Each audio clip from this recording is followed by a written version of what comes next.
More than 25 million people boarded cruise ships globally back in 2017. It may not seem like a lot, but that's more than the total population of Belgium. It's a great vacation alternative with an added bonus. You can sample various different destinations for future time off in one single trip. If you've already booked a trip on a cruise ship, but you still have no idea what you should pack, start with some research on your specific cruise location. Either way, be sure to bring deck-friendly shoes that are low-heeled. Also, add a pair that's comfortable to walk on larger distances for the days spent ashore. Depending on the season, you might want to add a few swimsuits too. If you're on any type of medication, make sure you bring it with you in its original packaging. If you're a light packer, don't worry. Most cruise ships come equipped with laundry rooms. They're kind of pricey, especially if you want your garments to be washed, ironed, and folded for you. But it does save you the extra hassle of packing more clothes or washing them for yourself.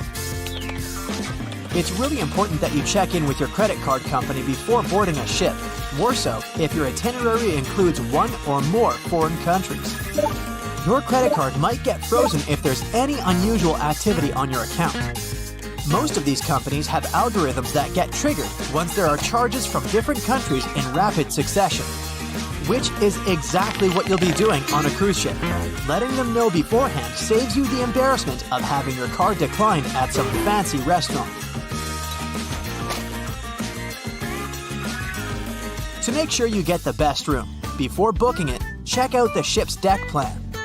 It should be available on their website. If it's peace and tranquility you're looking for, don't go for the rooms directly above or below any of the ship's entertainment points. Also, if you have a history of getting seasick, try to skip the rooms that are available at the front of the ship. Rather, go for those located in the middle of the ship on a lower deck. You'll feel less movement. If it's your first time going on a cruise, you might be surprised to know that some cabin rooms don't have windows. Before making a reservation, make sure to check out all the amenities of the room you intend to book. Most cruise liners add a bunch of pictures from the common rooms on their reservation pages, and it might be a bit confusing as to what you're getting exactly for that specific price point. Also, some rooms on board are quite small too. If you don't like to sleep in small spaces, you might want to upgrade to a larger room, even if it's a bit pricier. You can always split the cost with a friend if they want to join you on the cruise. With the help of modern technology, even if a specific location doesn't have windows, it doesn't mean you can't watch the waves. How, you might ask? Fancier cruise ships feature a secret added bonus. In the areas with no access to sunlight, specialists have built virtual balconies. These high-tech screens work by showing you what's going on outside in real time. They have an added benefit too. In case of bad weather, guests can still have a feel of the outdoors, without the wind or rain ruining their hair or their outfit. It may not be the real deal, but it still beats getting claustrophobic on board. Planning on going on a budget cruise? It might not be such a bad idea, especially if you're on the lookout for last-minute upgrades. You might even end up vacationing like a millionaire without having to spend money like one. These upgrades sometimes include things like a private balcony in your room, maybe some spa services, or even better prices for high-end meals. If they aren't all booked by the time people board the ship, they might be open for the rest of the passengers for way better prices than initially listed. There might be hidden freebies on board if you pay close attention. Things like complimentary pastries on board late in the morning or a late-night cup of tea on the house might be some of the things offered to guests. You only need to ask. You might want to check out what other tourists are doing. Some people with more experience cruising can offer pretty great tips and tricks. Don't be afraid to start a conversation if you see someone getting something for free. Some cruise ships do go all the way on the fancy dial. They even have exclusive areas designed for guests staying in expensive suites. Most of the time, they're located at the top of the ship. On one particular cruise, these types of guests have designated staff members called Royal Genies, which are similar to butlers. They can cater to just a few cabins.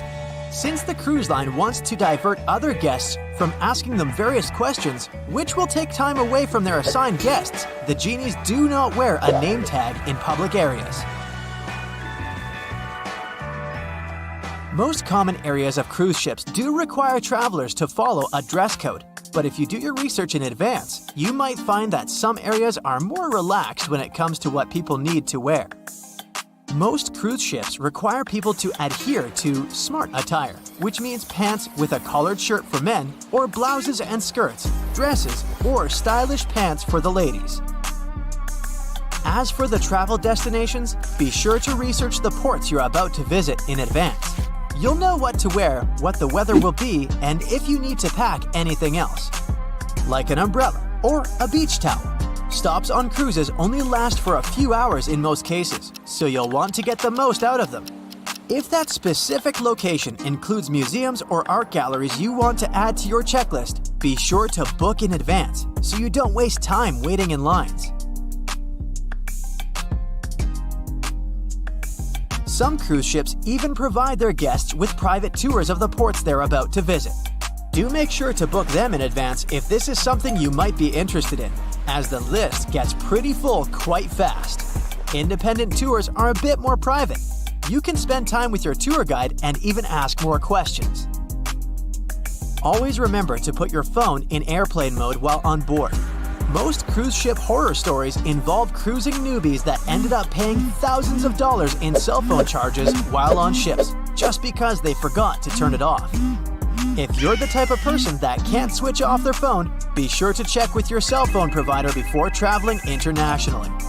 Some can provide special plans for limited amounts of time, without extra charges.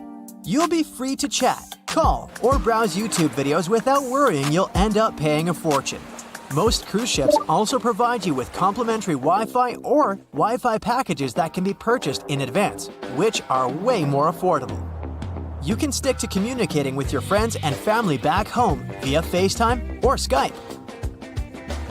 People that have heard about the Titanic tragedy will always wonder what might happen if something goes wrong while on board. Let's take lifeboats, for instance. The Titanic had a mere 20 lifeboats on board, which were tragically not enough to fit all the passengers after the ship hit the iceberg. Some fancy cruise ships these days have an even lower number of lifeboats, anywhere from 15 to 18. Sounds strange? Well, not really, given the fact that each lifeboat can accommodate up to 370 people. Even the largest ships, which have an estimated capacity of 8,000 people if fully booked, including tourists and staff, are safe in case of an emergency.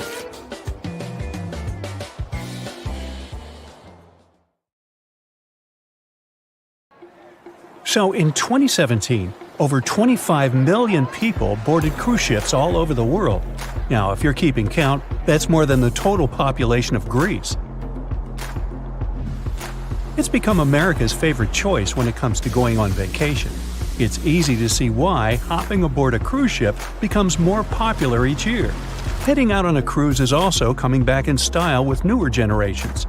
2/3 of Gen Y and millennials say that cruising is their new preferred type of vacation. How's that? Well, let's see. It's easy to plan in advance. On board, you can find activities for all family members, and you get a chance to visit several different destinations in one trip. An added bonus of booking a cruise? You can sample various places for a future time off. The entertainment on board is often top-notch, providing passengers with an added taste of luxury. And the amenities and accommodations are generally very reliable. Not to mention that it gives tourists that feeling of actually getting away from everything that people strive for while out of the office. Royal Caribbean International is one of the largest cruise lines in the world, with just over 19% of the cruise market as of 2018. Its current fleet is divided into many different classes of ships, including the Voyager class, Radiance, and Quantum. The latest addition to the Royal Caribbean International's impressive fleet was built in 2018. Wonder of the Seas is now the largest cruise ship in the world. Since this spectacular liner has just had her maiden voyage in March 2022, let's look at some of the incredible perks it has to offer its passengers. For starters, the boat is so big that it had to be split into neighborhoods. Well, it figures since Wonder of the Seas can accommodate almost 7,000 passengers. Fond of New York? Well, no worries. Wonder of the Seas has a central park of its own, with an estimated 10,000 plants to check out. The ship's central park is a feature of all Oasis-class ships, being one of the so-called neighborhoods. Let's look at some other areas, shall we? Like this boardwalk, a place that includes an arcade, a candy store, and a sports bar. It's best suited for long walks. There's a pool and sports zone on Wonder of the Sea. These areas feature the ship's numerous pools and hot tubs. There are many activities to check out on the sports court. Then there's the Royal Promenade, or Promenade if you prefer. That's the main road on Wonder of the Seas, with bars, lounges, and places to grab a cup of coffee, or a luxurious latte. The entertainment neighborhood is the focal point for leisure activities on the ship. Here, guests can find a comedy club, an ice skating rink, and even a theater. The spa and fitness area is a tranquil zone with a huge array of treatments available. The fitness center is free of charge, by the way, so there's no excuse for guests to skip a leg day. An extra 8th zone was added to Wonder of the Seas. It's called the Suite Neighborhood. This is an exclusive area designed for guests staying in the suites. Oh, now I get it. It's located at the top of the ship. Guests here have designated staff members called Royal Genies. Yeah, if you rub a lamp in your suite, they appear. Nah, not really. The genies are similar to butlers. They can cater to just a few cabins. Of course, the cruise line wants to divert other guests from asking these crew members various questions and taking their time. That's why the genies don't wear name tags in public areas. As for its itinerary, Wonder of the Seas was initially supposed to be homeported in China, but Royal Caribbean decided to move the liner to the United States. In March 2022, the ship started its journey with 7-night Eastern and Western Caribbean itineraries. In May 2022, Wonder of the Seas is scheduled for a trip to Europe, with Western Mediterranean cruises from Barcelona and Rome planned for its guests. Passengers will also be able to visit Palma de Mallorca, Spain, and Capri, Italy. When the summer season is over, Wonder of the Seas is scheduled to return to Florida to offer year-round sailing starting November 2022. And by the way, there is no truth to the rumor that a special cruise only for highly allergic and hay fever sufferers will be called the Wonder of the Sneeze. Nope, not at all. Now, it's hard to imagine a ship so massive that can accommodate so many amenities on board. For example, the Titanic was the largest ship of its time, measuring 882 feet in length. And Wonder of the Seas is not only 1,188 feet long, it's also 36% taller and 34% wider. Speaking of lifeboats, which I am about to, Titanic had a mere 20 lifeboats on board, which was tragically not enough to fit all the passengers after the ship hit the iceberg. But Wonder of the Seas has an even smaller number of lifeboats, 18 to be precise. Sounds weird and dangerous? Well, not really, given that each of these lifeboats can accommodate up to 370 people. It means that all the passengers and crew members, an estimated 8,000 people if fully booked, are going to be safe in case of an emergency. If we could somehow have a race between the two ships, well, Titanic was in fact the faster ship out of the two, beating Wonder of the Seas by 1 knot per hour. Cruise ship passengers today are more interested in the experience rather than the speed of the boat itself. That's why how fast a ship can travel is not an extremely important aspect nowadays. In terms of costs, Titanic cost around $7.5 million at the time of its construction. It's the equivalent of about $200 million today. How about Wonder of the Seas? Well, it cost a staggering $1.35 billion to build, making it 6 times more expensive than the Titanic. How about we compare ticket prices? Well, in this case, the least expensive ticket on Titanic was £7. It's about $1,000 today.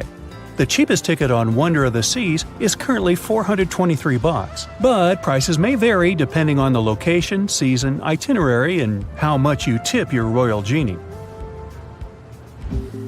And I know you were going to ask, how about icebergs?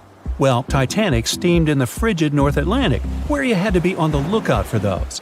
Wonder of the Seas will be cruising the balmy Caribbean, where the worst thing you can hit on is 17 and blackjack. Oops, busted. Anyway, set side by side with its other sisters from the Royal Caribbean Fleet, Wonder of the Seas is equally as impressive. The company's earliest ships could host about 2,500 people. This included passengers and the staff. Such ships were Splendor of the Seas, Legend of the Seas, and the smallest of them all, Thumbelina of the Seas. No, wait, that should be Empress of the Seas. Oops, my bad. The largest ships in the company's fleet can now house about 9,000 people altogether. That's almost 3 times the size and capacity of the earlier liners. Wonder of the Seas is one of them, as well as Harmony of the Seas and Symphony of the Seas. Are you seeing a pattern here? Yep, if you ever encounter a ship with "of the Seas" in its name, it's safe to assume it belongs to Royal Caribbean. But if it's a can of tuna, it might actually be Chicken of the Sea. Hey, I like tuna. Now, choosing between cruise ships based on their size is like wondering if you should visit your local museum or the Louvre in Paris. It all depends on your preferences. Some families prefer small settings. Others are fan of large spaces that can provide everything they need. Historically, it's equally as exciting how far we've come in terms of maritime transportation. The SS Royal William, for example, was the first boat to ever make a transatlantic voyage almost entirely steam-powered in 1833. And it was a mere 160 feet long and could house roughly 155 passengers. And if the seas were calm, then they were housed less roughly. Similarly, the first modern megaship in the world was the MS Sovereign of the Seas. Launched in 1987, it was only 888 feet long and could carry a little under 3,000 passengers. Size and capacity are not the single improvements added to newer cruise ships out there. Recent technological developments in artificial intelligence and facial recognition have allowed cruise operators to ensure faster, smoother boarding for passengers. If, in the past, it took from 60 to 90 minutes for all passengers to board a ship, nowadays, cruise ship operators manage to get people comfortably settled in less than 15 minutes. Now, I'm sure you're already eager to book a ticket, but let's look into some of the more interesting activities you can try on board Wonder of the Seas. This way, you'll know what you're getting yourself into. All Royal Caribbean ships have loads of artworks available for their guests to enjoy. But Wonder of the Seas goes above and beyond, even featuring statues of astronauts in key locations around the ship. You'll find the first astronaut looking through the glass at the promenade, while a second one is busy rock climbing at the boardwalk. The third and last astronaut is more of a movie fan. This statue can be found near the movie screen sitting area. Going astronaut sightseeing is proving to be quite the experience among guests. In the areas with no access to sunlight, Wonder of the Seas features virtual balconies. In case of bad weather, guests can still have a feeling of the outdoors, but without having to hide from wind or rain. Teenagers have a place of their own reserved on the ship. There's a special club with a private hot tub, selfie area, games, and comfortable seating. The inside part of this club features a vending machine, an interesting collection of literature, and tables for foosball. Well, sign me up! A beam of electric light pierces the darkness over the calm waters of the Atlantic Ocean. The Titanic is quietly making its way through the waves, its passengers asleep, when suddenly a monstrous white shape is caught in the light beam. The fateful iceberg is about to rend the side of the legendary ship.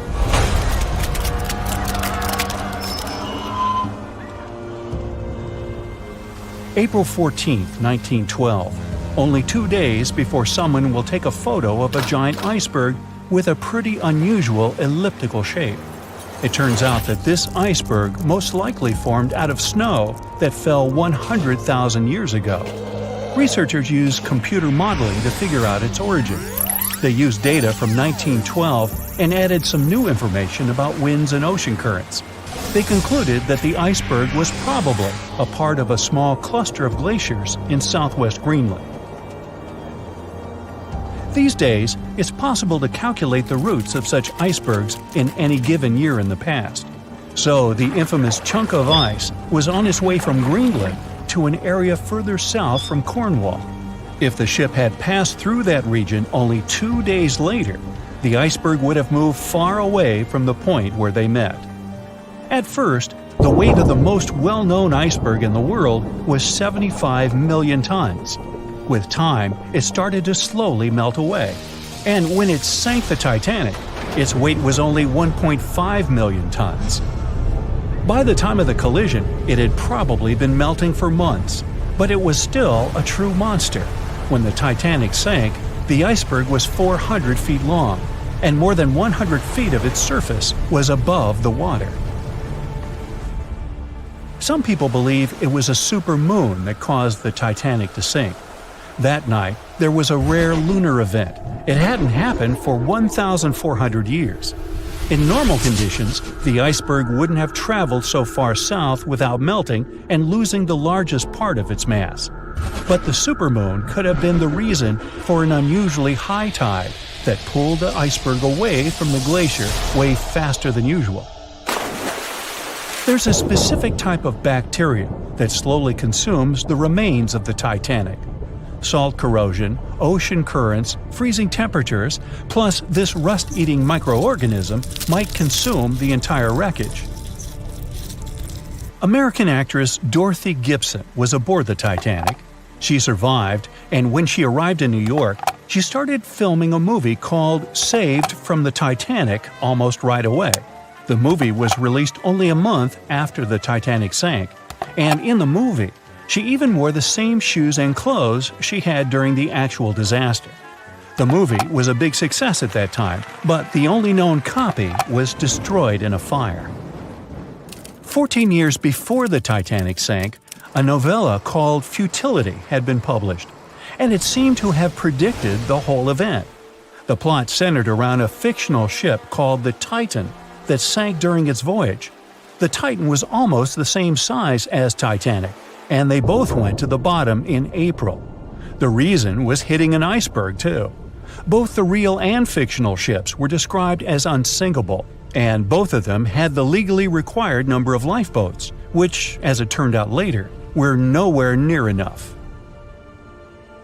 We've seen it in the movie, but there were some real-life love stories happening on the Titanic, too.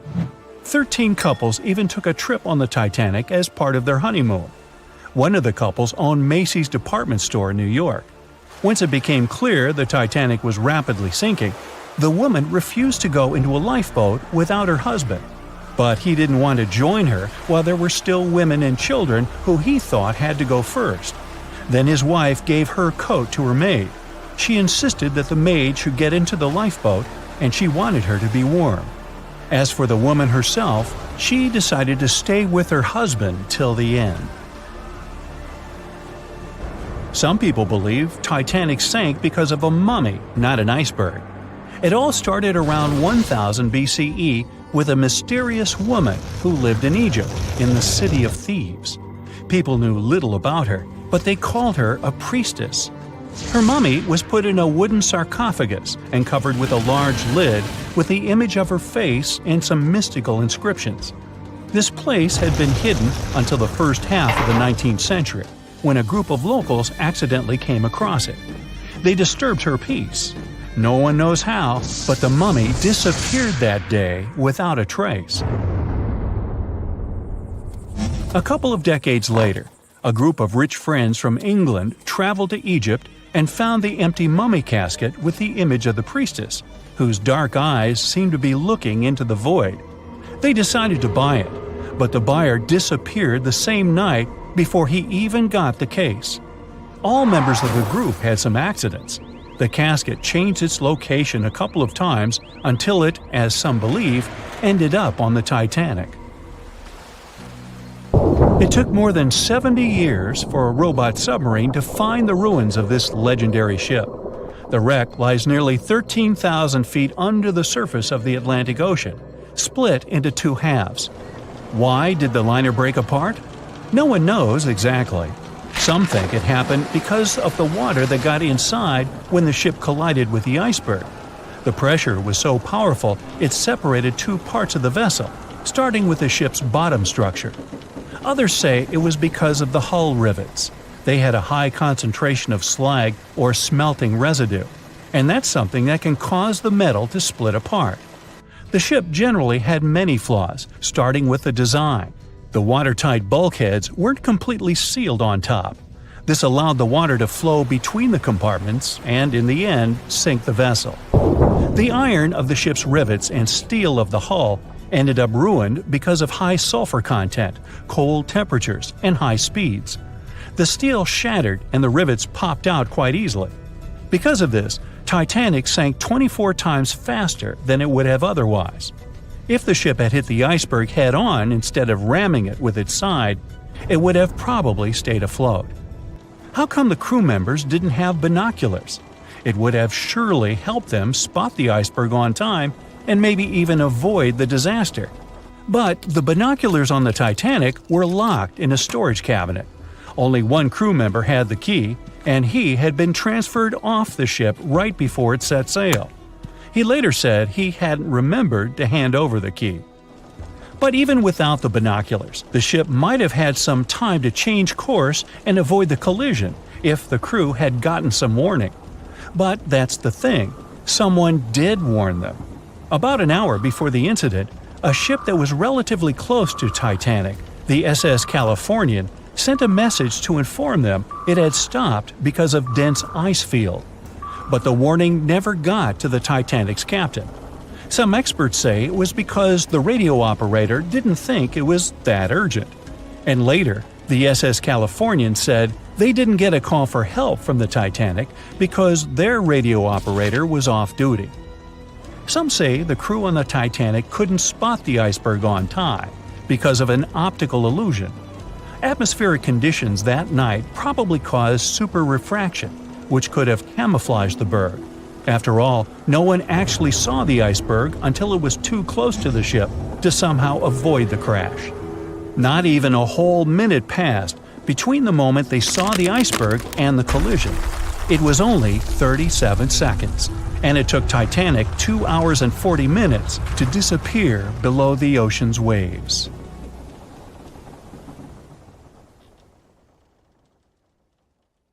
They were on their way to the New World when a rendezvous with an iceberg crushed all of their dreams and hopes.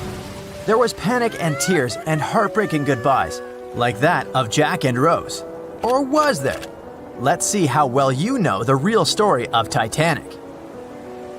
The love story of Jack Dawson and Rose DeWitt Bukater was inspired by true events. What do you say? Is it a myth or a fact?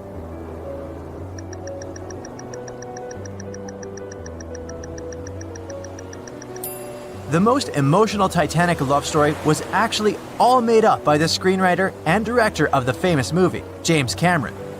Some passengers featured in the movie were real though, and by a mere coincidence, there was a J. Dawson on board. His name was Joseph, not Jack, and he worked as a coal trimmer. The most expensive object lost with the Titanic was a painting by Pablo Picasso. What's your take on this one?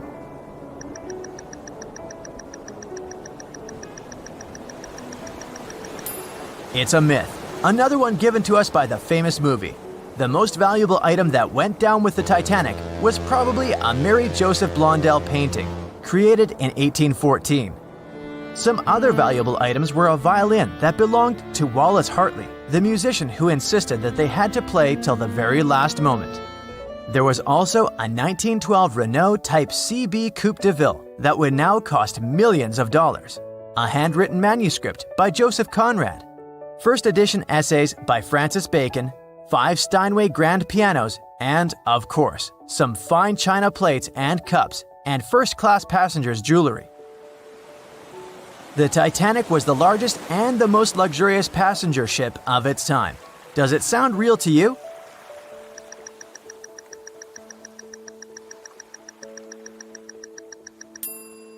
Yep, it's totally true. In April 1912, the Titanic was the largest ship ever built.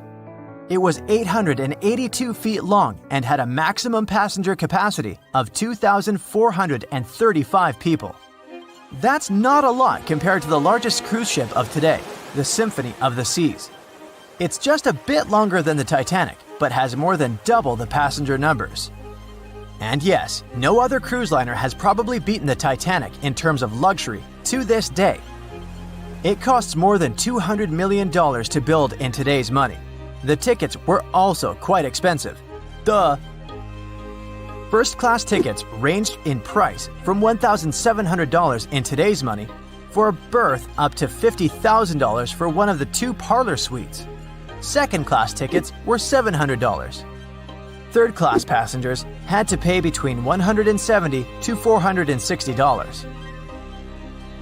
Most of the passengers of the unsinkable ship managed to survive. True or false?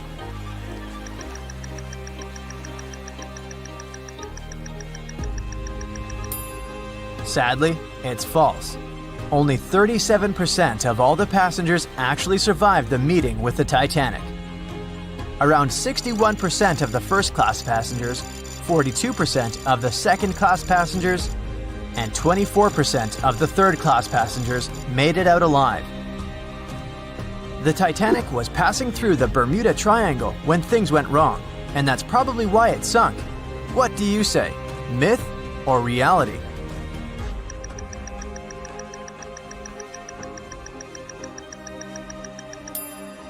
It's 100% a myth. The Titanic never even came close to the Bermuda Triangle. The liner sank about 400 miles south of Newfoundland, which is a huge distance to the north of Bermuda, the infamous area where ships and planes disappear without a trace. We might have the moon to blame for the sinking of the Titanic. True or false?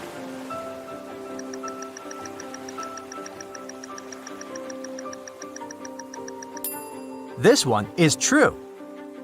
The moon heavily affects the tides on Earth. The closer the moon is to the Earth, the stronger the tides are because of the increasing gravity of our satellite. Back in 1912, the moon was so close it made several glaciers in Greenland break apart. Massive chunks of ice that broke off from the glaciers started floating south. The supermoon event came just 6 minutes after a spring tide, the alignment of the moon, the sun, and the Earth that makes their combined gravity reach its peak twice a month. And the day before, our planet had come the closest to the sun that year, which made the gravity even stronger. This mixture of events created perfect conditions for one of the most powerful tides in history. Icebergs breaking off from Greenland's glaciers drift off to the coastal waters of Labrador and Newfoundland, where they often run aground. To move on, they need to either melt and become lighter or catch a high tide that would carry them further. The 1912's tide was as high as it gets. So they shifted many shipping routes south because of the huge amount of icebergs. But not the Titanic, of course, as they believed it was unsinkable. It took 4 hours and 40 minutes for the Titanic to sink. What do you say?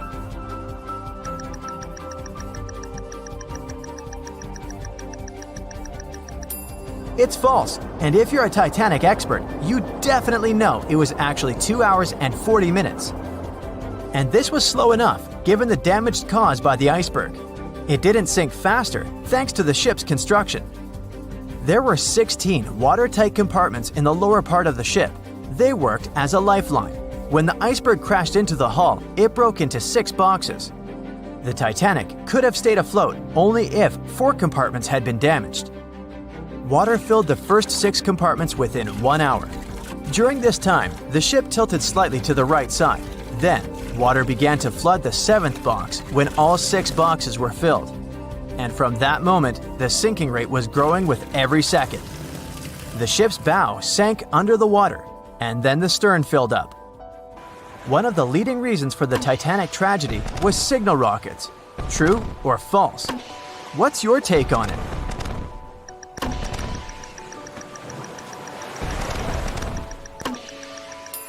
This one is true. When any ship sinks, the crew members must release red flares. It's a signal to all nearby ships that someone is in trouble. But for an unknown reason, someone put white lights in the Titanic's rocket box. When the ship crashed into an iceberg, the crew members released white flares. Another ship, SS Californian, was nearby at the time. Its captain knew the Titanic was going through a dangerous iceberg area. The crew of this ship didn't see the Titanic in the dark, but they noticed white rockets. Radio communication between the vessels didn't work. The SS Californian operator turned off the receiver. The Californian captain felt that something was wrong, so he sent a Morse lamp signal to the Titanic. But it was too late. The ship was already underwater, so no one could respond. Another ship, Samson, was sailing alongside the Titanic. It drifted with lights off since it was catching seals, and that's not legal. When the captain saw the Titanic's white rockets, he thought it was the Coast Guard. So Samson sailed away as fast as they could. They realized they had abandoned the drowning passengers once they made it to Iceland and learned the horrible news. In 1996, one expedition managed to raise the Titanic from the ocean floor. Do you believe it?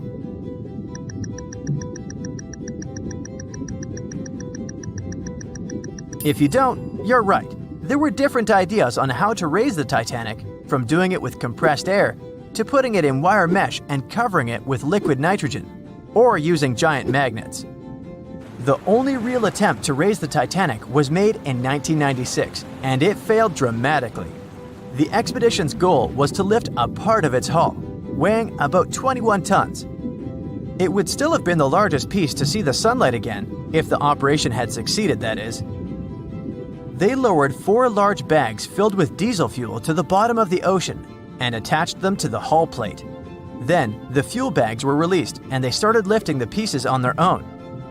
The plate was about 200 feet below the surface when the weather got rough. The expedition members decided to tow the part to calmer waters around 80 miles away. Long before they reached the towing destination, half of the plate broke off and sank to the bottom again. 2 of the lifting bags seemed to have broken loose, and the hull went down. The Titanic will most likely crumble to dust halfway up if someone tries lifting it again. So, how many correct answers do you have? Let me know in the comments below. We've all heard of the famous story of the sinking of the Titanic.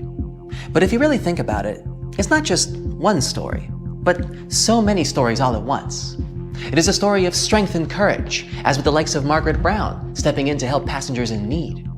It is a story of luck and guile, like with Arthur John Priest, a man who not only survived the Titanic, but also 3 other tragedies at sea. It is a story of perseverance and intrigue, as with Violet Jessup, a stewardess who had also survived 3 shipwrecks and then continued to serve for 30 more years after that. These are the stories of their personal journeys. When the RMS Titanic set sail from England on April 10, 1912, it was the largest ship ever built at its time. It was 883 feet long and 175 feet tall, and it took 3,000 workers 26 months to build it. Considered to be the pinnacle of nautical engineering, this ship was touted by its makers to be unsinkable. Of course, 4 days after its maiden voyage at sea, that claim would be proven false. On April 14th, the Titanic hit the iceberg. The collision ruptured the hull, and the 16 supposedly watertight compartments designed to keep the ship afloat quickly flooded with water. It took the liner 2 hours and 40 minutes to sink. And of the 2,240 passengers and crew on board, only 706 survived. One of those survivors was Margaret Brown. She was a philanthropist and actress who had traveled to Europe to visit her daughter in Paris. However, when Brown got word that a grandchild had fallen ill back in America, she bought a ticket for the next available ocean liner that would take her home, which just so happened to be the Titanic. As a wealthy woman, whose husband had become rich after finding gold in one of the mines that he owned, Brown was able to get first-class accommodations on the vessel. For over 4 days, she enjoyed many of the luxuries that came with her ticket. There were the expected services, like a large dining room with a live orchestra. But the vessel also was equipped with a gym, squash courts, and a swimming pool. And she'd spend her time in the first-class lounge that had been designed in the architectural style of the Palace of Versailles. When the Titanic started to sink, Brown could have jumped into the first available lifeboat and made her way to safety. But she did not. Instead, she joined the relief efforts and helped others get out, putting her own life at risk. In fact, by some accounts, a crew member had to physically pick her up and drop her into a lifeboat, number 6, in order to get her off the ship. With all the confusion and fear around, Brown went on to take control of the lifeboat. She even got the women on board to help paddle, knowing that it would help them keep warm in the cold night's air. There were also reports that she had an argument with the crewman who was in charge of that particular boat. When she suggested that they paddle toward the ship to help save others, Quartermaster Robert Hitchens refused, claiming that when the massive Titanic would finally go under, their tiny lifeboat would be pulled down with it if they were too close. An hour and 20 minutes after the Titanic sank, the survivors were finally rescued by the RMS Carpathia. Even then, Brown was still hard at work, now ensuring that passengers from the second and third classes were provided with basic necessities such as food and blankets. Initially dubbed the heroine of the Titanic, she would later be nicknamed the unsinkable Molly Brown. A bit of an odd nickname, considering that she was never called Molly in her normal life. However, her story was so compelling that it was eventually turned into a musical in 1960 and into a movie in 1964. And her character would continue to pop up in several other films about the tragedy. There was also another person on board who was also later declared unsinkable, though his series of events that led to him earning this title are far more tragic. His real name was Arthur John Priest. He worked as a stoker and fireman. This meant that he spent most of his time below deck, helping shovel coal into the furnaces that created the steam needed to keep the ship moving. It was a dirty, sweaty job, but it was also a big responsibility, as stokers had to ensure the furnaces did not overheat or set fire to the whole ship. Priest was one of the 163 stokers hired to work on the Titanic for its first big trip. He helped shovel the 600 tons of coal the engines needed each day. When the ship hit the iceberg, Priest was relaxing in the bunker he shared with his co-workers, not far from his workstation. Escape was difficult, and his chances of survival were low. He had to move fast, running through corridors and along gangplanks, as he made a desperate dash onto the deck. And once there, he had only one option left: to jump into the frigid Atlantic Ocean. Imagine the shock of being enveloped by 27-degree water, surrounded by panicked screams in the darkness of the night. Despite all this, Priest swam, and remarkably, with frostbite setting in, he found safety on a lifeboat. He was one of only 44 stokers to survive. As if that wasn't enough, Priest would go on to survive 3 other sinking ship disasters, including the HMS Alcantara in 1916, the Titanic's sister ship the Britannic, also in 1916, and then the Donegal in 1917. It was for this miraculous record that he was later known as the unsinkable stoker. After the Donegal, Priest finally retired from working on ships, although he claimed he only did so because nobody would agree to sail with him. Now, people who had been in a shipwreck often remain afraid of water for the rest of their lives. But let me tell you a story of a woman who survived not 1, not 2, but 3 ship disasters and then continued to work on cruise liners as a stewardess. Meet Violet Jessup, Miss Unsinkable. Her childhood can be described in one word: short. Violet had to grow up very quickly to take care of her siblings. She was the oldest of 9 children. Life became even more difficult when she became very ill. The doctors were sure that she wouldn't survive, but she did. Shortly after recovering, she moved to England with her mother, took care of her sisters, and attended a convent school. Her mother worked as a stewardess at sea, and when she fell sick, young Violet followed in her footsteps. But because of her youth and beauty, no one wanted to hire her, thinking that she would distract passengers and crew. But Violet didn't give up, and instead came to one of the interviews in her worst clothes and with unkempt hair. She wanted to show that she was ready for hard work on the ship.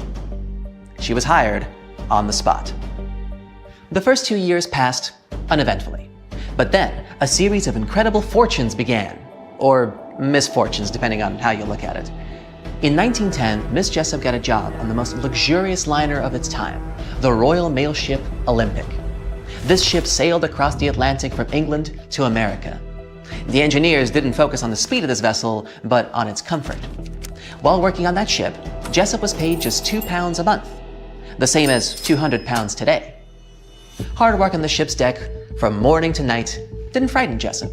She loved the job. She liked to talk to the people and enjoyed the beautiful views of the Atlantic. So, on September 20th, 1911, Jessup was working on the deck as usual. The sea was calm and the weather was excellent.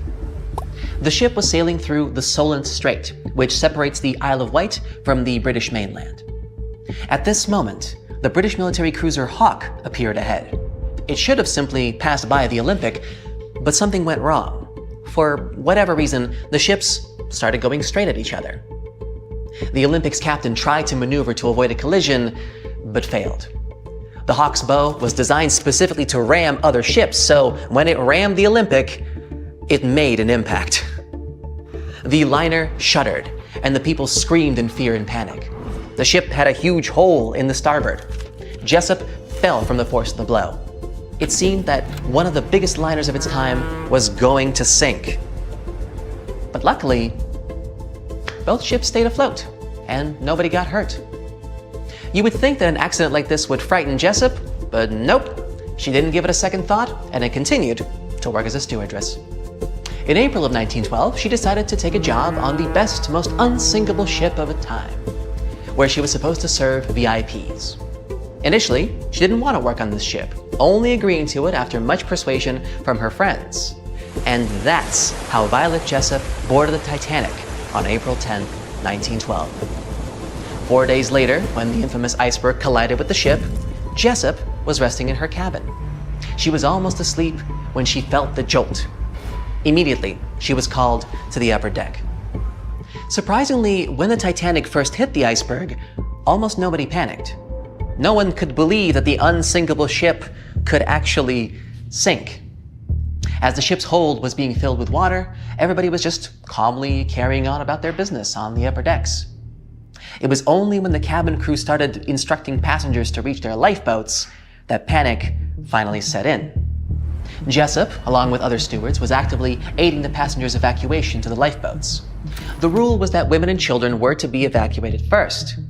But when many of the women hesitated to step onto the lifeboats, delaying the crew's efforts, one of the ship's officers ordered Jessup to get into a boat to show the other women it was perfectly safe. Soon, others followed, and then someone suddenly thrust a swaddled baby into her hands. Without a second thought, Jessup hugged the child to her chest to keep it warm while the Titanic was sinking. She didn't let go of the baby until her lifeboat was picked up by the Carpathia, the ship that came to the rescue. As Jessup boarded the ship with the baby, a woman ran up to her and, without saying a word, snatched the child from Jessup's hands. She assumed the woman was the baby's mother, so she didn't try to get it back. She was too numb and frozen to think how strange it was this woman hadn't even said thank you for saving her baby. Many years later, Jessup would be reminded of this baby under some mysterious circumstances. After successfully surviving one of the most terrible shipwrecks in history, Jessup, of course, continued to work at sea. In 1916, she took a job as a nurse on the hospital ship Britannic, which you might remember is a sister ship to both the Olympic and the Titanic. Except this one sailed in the Aegean Sea. On November 21st, the ship was traveling down its very familiar route, but on that particular day, luck was not on its side. This would become the third shipwreck Jessup will have survived. However, this rescue wasn't as easy as the previous two. After the accident, the huge Britannic began to sink quickly. It took less than an hour for the ship to completely sink. Jessup didn't have time to board a lifeboat this time, so she jumped into the cold water. There, she swam to the closest lifeboat and got on. But then everyone on the boat noticed that the ship's propellers were still working. They were spinning in the water, creating a whirlpool that was pulling the boat toward them. Jessup jumped off the boat just in time to escape the propellers, but her ordeal was far from over. While in the water, she was pulled down to the ship's keel and hit her head. The only thing that saved her from losing consciousness, and probably her life, was her thick hair slightly cushioning the impact. And so, somehow, against all odds, Jessup got away from the engine and was soon picked up by another boat. For the next few years after this accident, Jessup was plagued by headaches. When she finally went to the doctor, he told her she was incredibly lucky to still be alive. The incident on the Titanic resulted in a fracture in her skull. You would think that 3 shipwrecks and a fractured skull would be enough to stop anyone, but not Violet Jessup. She continued to work on cruise ships until the year 1950. She even cruised on the world twice on the luxury liner Belgenland. Fortunately, the rest of Miss Jessup's career went without any further mishaps. In 1950, she moved to Great Ashfield in Suffolk County, having worked at sea for almost 42 years. Content with her career, she settled in a large cottage built in the 16th century. But a year into her retirement, she received a strange phone call. It was late at night, and Jessup was asleep when the phone rang. She picked up the phone and heard a woman's voice on the other end. The lady didn't introduce herself and asked right away, "Excuse me, was it you who saved the baby on the Titanic?" Jessup answered, "Yes, it was me." She laughed and hung up. Jessup later told her friend about this strange call. She assumed that some kids were playing a joke on her, but Jessup had never told anyone about the baby before that call. And according to the old records, the only child who was on the boat with Jessup was a boy. But those same records also said that the boy had been saved by another passenger. To this day, it's still unknown who the baby that Jessup rescued was. Either way, for surviving 3 different wrecks on 3 different ships, she was aptly dubbed Miss Unsinkable. And there you have it, 3 incredible stories of 3 remarkable individuals. And there's many more like them. Stories like these prove there's a hero in all of us that can come out in unexpected circumstances. But of course, I hope you'll never need to put that theory to the test. See you next time, and safe travels. A beam of electric light pierces the darkness over the calm waters of the Atlantic Ocean. The Titanic is quietly making its way through the waves, its passengers asleep, when suddenly a monstrous white shape is caught in the light beam. The fateful iceberg is about to rend the side of the legendary ship.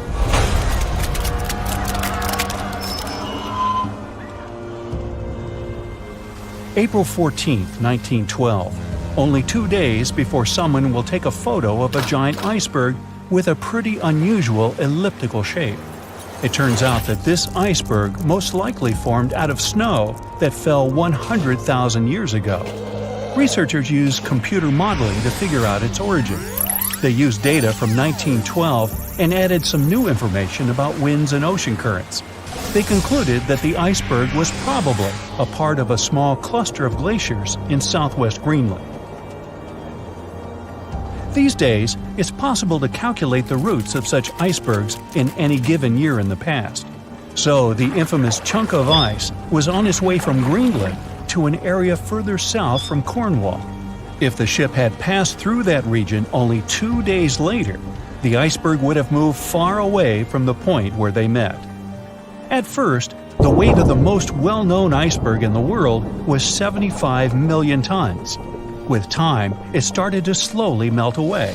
And when it sank the Titanic, its weight was only 1.5 million tons.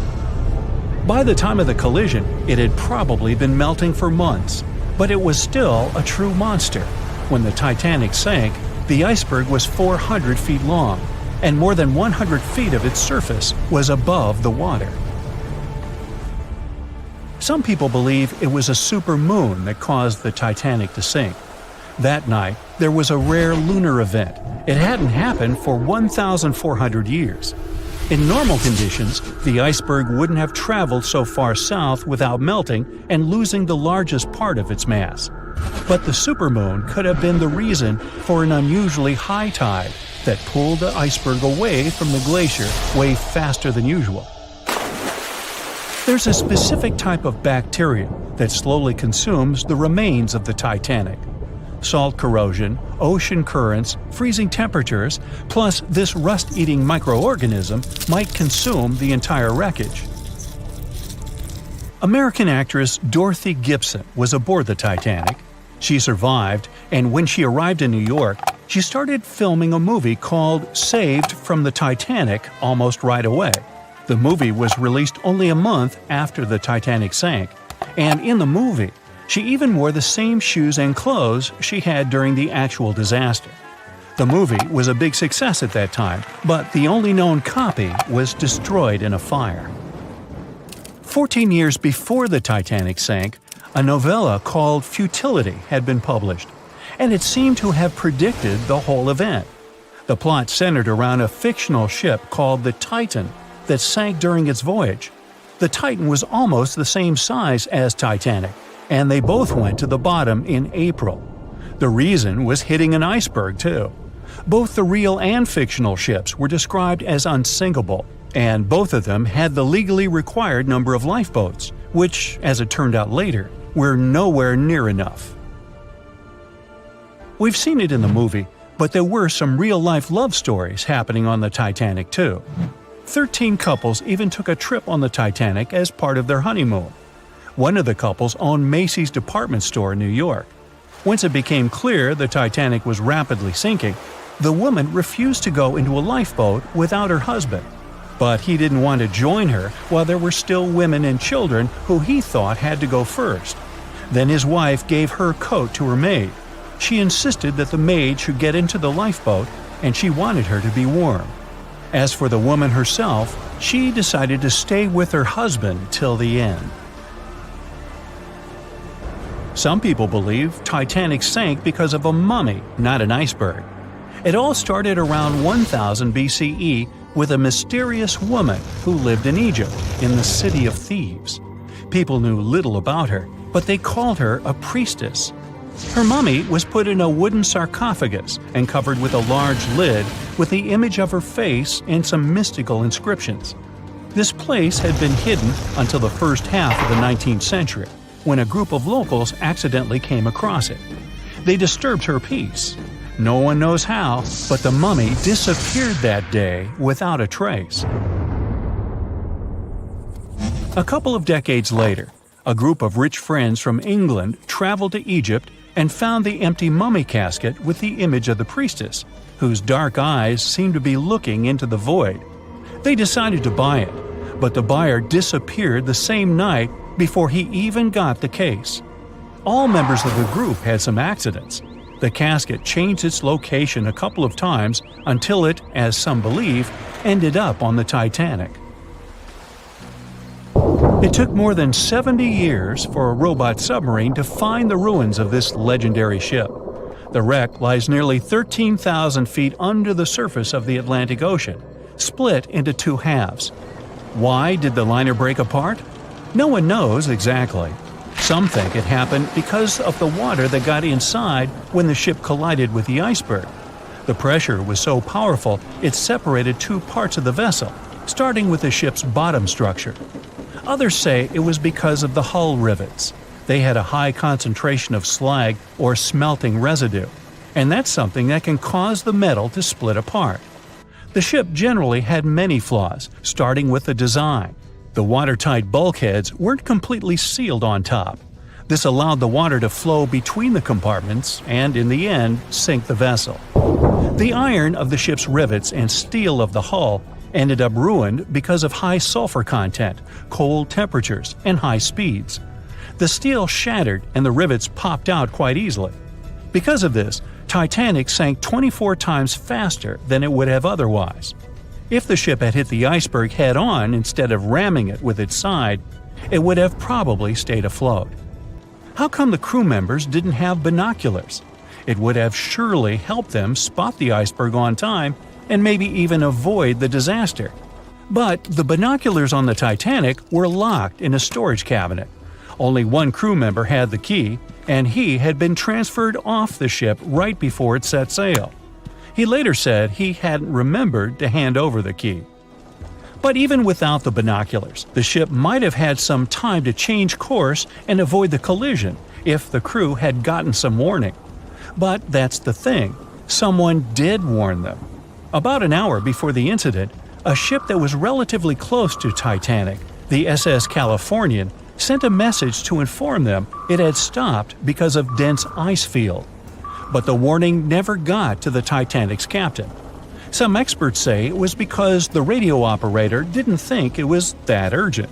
And later, the SS Californian said they didn't get a call for help from the Titanic because their radio operator was off duty. Some say the crew on the Titanic couldn't spot the iceberg on time because of an optical illusion. Atmospheric conditions that night probably caused super refraction, which could have camouflaged the berg. After all, no one actually saw the iceberg until it was too close to the ship to somehow avoid the crash. Not even a whole minute passed between the moment they saw the iceberg and the collision. It was only 37 seconds, and it took Titanic 2 hours and 40 minutes to disappear below the ocean's waves.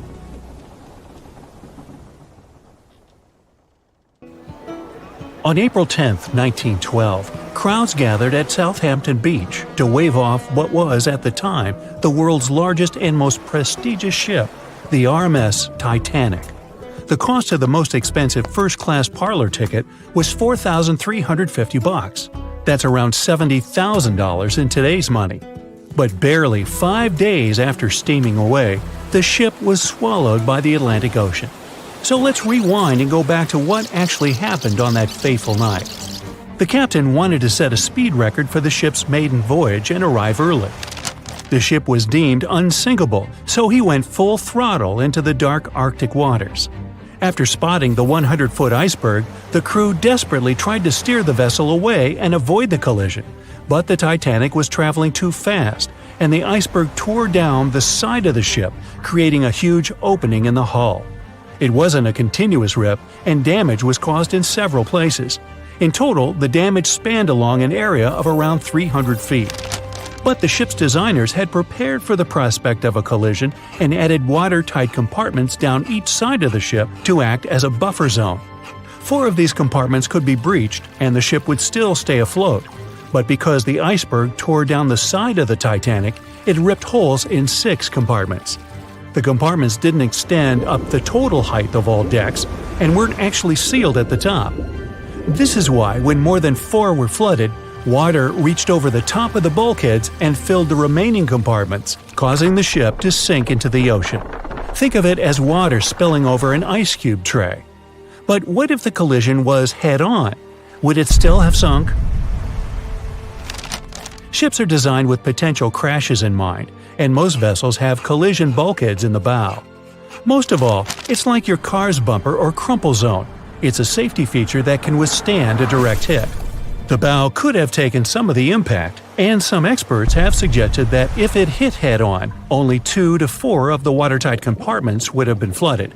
So, in theory, the Titanic might not have sunk, and it might have even been able to continue sailing to its final destination at a much slower speed. The force of impact would likely have been huge, though. But although passengers would have been injured by the force, they'd have been able to stay on the ship to wait to be rescued by other ships, rather than being forced into the icy waters of the Atlantic. Still, one of the Titanic's designers, Edward Wilding, suggested that the force of the impact might not have actually been that big. He told the British Inquiry that lots of people scarcely felt the collision, and he believed the ship would not have sunk if it did hit the iceberg head-on. The ship was also designed with remotely operated watertight doors between all compartments, so any floods could have been quickly sorted out. Because Titanic had 6 breaches from the side collision, and because it happened so quickly, Sealing the doors wouldn't have made a difference, as it was essentially impossible to save it by that point. The ship immediately began to flood, with water pouring in at a rate of roughly 7 tons per second, 15 times faster than it could be pumped out. So, while it sounds like the Titanic would have survived had the ship hit the iceberg head-on, this idea does come with some issues.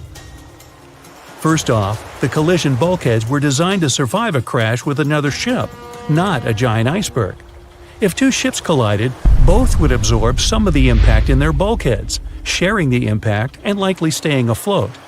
But an iceberg is stationary, meaning that Titanic would absorb most of the energy from the collision. If Titanic hit head first, because of the speed it was traveling, the impact would have likely traveled down the whole body of the ship.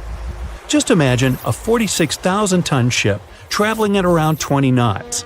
At some point, it hits an iceberg that weighs what could be over 100,000 tons. This collision would likely create a powerful force causing massive damage to the vessel. It is likely that seams would split, staircases would come tumbling down, and rivets would burst open across the ship. All that would have potentially flooded even more compartments. This could have caused Titanic to sink in a matter of minutes rather than hours. But that's just the tip of the iceberg.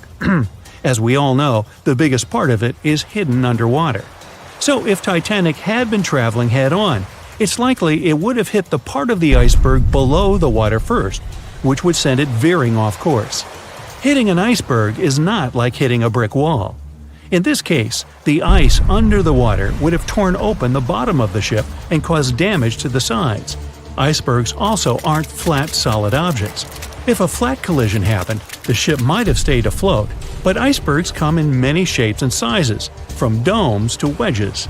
Studies have also been done on the steel used to produce Titanic, and the tests show the metal was about 10 times more brittle than the steel we use today. The ship was built before we understood the effects of low temperature on steel. The old steel used to make the vessel would not bend when faced with freezing temperatures, but break. Recovered pieces of Titanic's hull plates show that the hull just shattered on impact. Hitting head-on would also cause a very severe and abrupt stop, so even if the ship hadn't sunk, there would still have been major issues. Think about when you suddenly hit the brakes on your car, or when the bus stops while you're walking down the aisle and you get flung forward. Passengers would have been thrown across the ship, and because the crash happened at night, most people were sleeping, so wouldn't be able to effectively prepare for any sort of impact. This would result in injuries for most people on board. It would be especially bad for those at the front of the ship, where the accommodation for the off-duty firefighters, greasers, and engineers was. But while passengers and off-duty crew may have been thrown out of bed, there would be a lot more survivors than in the original scenario. Many ships have had head-on collisions and made it back to shore. Not many people know that Titanic actually had two sister ships. The White Star Line, the company that built Titanic, also built vessels called Britannic and Olympic. Captained by Edward J. Smith, who would later helm Titanic, the Olympic set off on its maiden voyage in June 1911. But much like Ford's sister ship, disaster was just around the corner. On its fifth commercial voyage, Olympic collided with a Royal Navy ship, HMS Hawke. While the Olympic received damage to its side, Hawke crashed into the other vessel head-on. The bow of the Hawke was completely crushed by the collision, but because the ship had watertight compartments, it managed to survive the impact and later returned to shore for repair. Another study case is the SS Andrea Doria, which was an Italian ocean liner that made global headlines in 1956. Like the Titanic, the Andrea Doria was heading for New York City on its 101st voyage when disaster struck. On July 25th, the vessel collided with the 524-foot Swedish passenger liner Stockholm. The Stockholm hit the ship head-on, but the point of impact for the Andrea Doria was on its side. The front of the Stockholm was completely smashed, but because the impact was on its hull, it managed to survive. The Andrea Doria, however, sadly sank due to the collision being on the side of the ship. So these cases could suggest that maybe the Titanic would have survived had it hit the iceberg head-on. But we have to remember that the Titanic hit the thing full speed, whereas both the Olympic and the Andrea Doria were traveling slower. In the Titanic movie, you won't see any fumes above the fourth funnel of the legendary ocean liner, and it's not a mistake. Back in 1911, the year before the Dream ship's departure, large ships would mostly sail with 4 chimneys. They needed those to draw heat and fumes from their massive boilers. The Titanic was a real engineering gem that only needed 3 chimneys to function. So the fourth was added for balance and more impressive looks. The White Star Line thought the public would have been disappointed to see only 3 pipes on the greatest ship of all time. The Titanic's sister ships, the Olympic and the Britannic, also had 1 fake funnel each for the same reason. The dummy chimney wasn't completely useless and served for ventilation. It took out the fumes from the machine spaces in the lower decks and from one of the first-class general rooms. 1 big ventilation funnel, instead of several small ones, helped to declutter the upper decks and left more open space for passengers to enjoy their strolls. When Titanic went down, the funnels, each weighing 60 tons, went down with the rest of the ship. They were made extra tall to make sure the passengers weren't covered in the suit being ejected. Their height and weight let them stay in the upright position. The forward funnel, followed by the others, fell only when the ship went for the final dive. Those chimneys were much lighter than the bow, so they spread among other debris. The light material they were made of flattened once it hit the bottom, and the iron-eating bacteria living deep down took care of it later. The bow of Titanic remained intact when it hit the seabed, but the stern was completely mangled. When the famous ocean liner hit that iceberg, things got really messy. It took the future movie star a whole 2 hours and 40 minutes to submerge completely. The collision let water flood 6 out of 16 watertight compartments. As the water gushed into the starboard side, the ship started to tilt down in the front and a bit to the right. By midnight, the damaged compartments were spilling water into others, and it was chaos because these compartments were only watertight horizontally. Soon enough, water started flooding through the anchor chain holes, and by 2 a.m., the bow was sinking, and the stern's propellers were lifted out of the water. The ship kept flooding until the moment the bow went underwater, and the stern shot up almost 45 degrees. The weight of those massive propellers stressed the ship's midsection. The steel just couldn't handle it and failed. Survivors described that moment as some loud noise, like breaking china or falling gear. That was the Titanic's upper structure giving in. By 12 past 2 a.m., the bow and stern were only connected by the inner bottom structure. Minutes later, the bow, weighing almost 16,000 tons, broke loose from the stern. The stern rose sharply to an almost vertical position and started sinking slowly. By 2:20, it disappeared underwater. The bow was cruising down at about 13 miles per hour and had hit the ocean floor almost a half an hour before the stern. The 2 parts of the Titanic now lie 2,000 feet apart, pointing in different directions. The bow remained mostly intact, just covered in mud. The stern turned into a tangled wreck because of the implosions it went through during the descent. The air trapped within the structure just couldn't handle the increasing pressure of the water deep down. Signal rockets played a big part in the Titanic's tragedy. When a ship goes down, you're supposed to shoot up red flares to signal trouble. But someone decided to stock Titanic with white lights instead of the usual red ones. So when the ship smacked into that iceberg, the crew fired off white flares. The SS Californian was passing nearby, and its captain knew the Titanic was in a dangerous iceberg zone. The crew didn't spot the sinking Titanic, but they sure saw those white rockets. The radio between the ships was useless because the Californian's operator switched it off. The captain had a gut feeling something was off, so he flashed a Morse code light signal at Titanic. But he received no reply because the Titanic had already gone underwater. There was another ship, Samson, sailing alongside the Titanic. It had plenty of illegally hunted frozen seal meat from Canadian waters abroad, so it was sailing with lights off to remain unnoticed. When they saw the Titanic's white rockets, they thought it was the Coast Guard and zoomed away. Samson didn't have a radio, so they couldn't find out about the ongoing disaster. The crew got the news about Titanic only when they got to the coast of Iceland the following month. There have been many theories to explain the Titanic tragedy, and one of the recent ones says that there was a fire involved.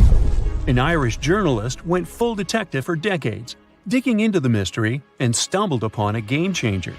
He came across a photo album that had been hiding from the public for a century after the tragedy. In the pictures, taken at the Harland and Wolff shipyard in Belfast, Northern Ireland, just over a week before the liner sailed, you can clearly see a massive 30-foot black spot on the ship's hull. Maloney researched the photos and eyewitness testimony from the time and claimed that a fire spontaneously broke out inside of one of Titanic's enormous coal bunkers. It was raging for a whole 3 weeks and messed with the metal, critically weakening a crucial segment of the ship's hull. Back then, most ships had just one hull, so it was the only skin the Titanic had. That's why the iceberg managed to punch a hole through the ship so easily. If it hadn't been for the fire, the Titanic might have shrugged off that iceberg collision. The company operating the liner knew about the fire, but they decided to conceal that fact. They didn't want any negative stories in the press as they faced some serious competition in transatlantic voyages. The Titanic was sold out, so they stocked up on coal and made it sail. The moon might have also played a role in the sinking. Our satellite heavily affects tides on the Earth. The closer it is to our planet, the stronger the tides are because of the increasing gravity of the moon. Back in 1912, the moon was so close it made several glaciers in Greenland break apart. Massive chunks of ice that broke off from the glaciers started floating south. The supermoon event came just 6 minutes after a spring tide. During new and full moons, the alignment of the moon, the Earth, and the Sun makes their combined gravity reach its peak. And the day before, our planet had come the closest to the Sun that year, which made the gravity even stronger. This mixture of events created perfect conditions for one of the most powerful tides in history. It created the perfect conditions for the icebergs breaking off from Greenland's glaciers to move freely. Opponents of this theory say that the difference in tidal force wasn't actually that big, and it couldn't have been the main cause of the sinking. The iceberg tore down the side of the ship, leaving a huge opening in the hull.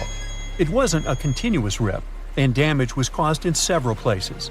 Some experts believe the ship would have survived the iceberg if it had hit head-on. The Titanic had watertight compartments designed to prevent flooding in case of a collision. Only the first 3 or 4 of these compartments would have been flooded. This could have helped save a lot of lives. Supporters of this theory put the blame for the disaster on First Officer William Murdoch. Huge, fast-moving ships don't just turn in a matter of seconds like a speeding car. It takes minutes. When Murdoch realized the collision was inevitable, he tried dodging left to avoid a direct hit. But despite his efforts, the ship still collided with the iceberg. You know the rest. Can you guess how many theories of the Titanic's sinking exist? Right, loads, including a theory of my own, which I'm going to share with you today. And then you can decide which one seems most likely to you. One Piece theory. The very first version of the events was the One Piece theory. It's very simple and basically claims that the sinking happened without any breakups. 2:15 a.m., the ship collides with an iceberg. 2:18 a.m., the lights go out. The ship reaches an angle of 45 degrees and then quickly begins its final plunge into the ocean depths. 2:20 a.m., only about 3 minutes later, the RMS Titanic disappears under the surface of the ocean for good. The liner doesn't break. It just goes down as a whole piece. Of course, this can't be true. In April 1912, the Titanic was not only the largest ship in the world, but also the largest ship ever built. It's hard to believe that such a heavy vessel could have gone down without breaking. That's just impossible. Well, I mean, you can't blame the theorists. Before we found the wreckage, there were no other theories. Wait a minute, or were there? The day after the disaster, the survivors gave their interviews. They talked about what had happened, and some of them claimed that the ship had actually broken in two when it had been flooded. For example, Jack Thayer, a 17-year-old boy, outlined the sinking as he remembered it, and L.D. Skidmon drew a sketch based on his description. The picture clearly showed the ship breaking in half. But no one believed Jack or other witnesses. There was no evidence, so their claims were received with a grain of salt. But in 1985, things changed. First breakup theory. That's when Robert Ballard found the wreckage of the Titanic in the depths of the ocean. When people saw the wreckage, it became clear that Jack and the other survivors had been right. The Titanic did indeed break in two when it sank. So it's time for a new theory.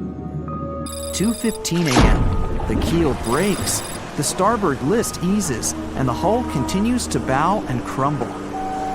2:17 a.m. The galley sections break off. The towers immediately drop under their own weight. The lights go out. The stern is pulled into the air. The bow breaks off and starts sinking. The aft is barely hanging on to the starboard side of the stern section superstructure. The stern section slowly lists over to port as it begins sinking again. It rises up one last time and pivots in a semicircle as it sinks. It all sounds pretty convincing, right? But people began to find plot holes in this theory. For example, the Titanic couldn't have held together until it reached such a high angle. The breakup would have had to begin much earlier. This only meant there was still a vast field for research and speculations. So people started to come up with their own possible scenarios. How about we look first at the ones no one likes? V-brake and Aaron 1912 V-brake.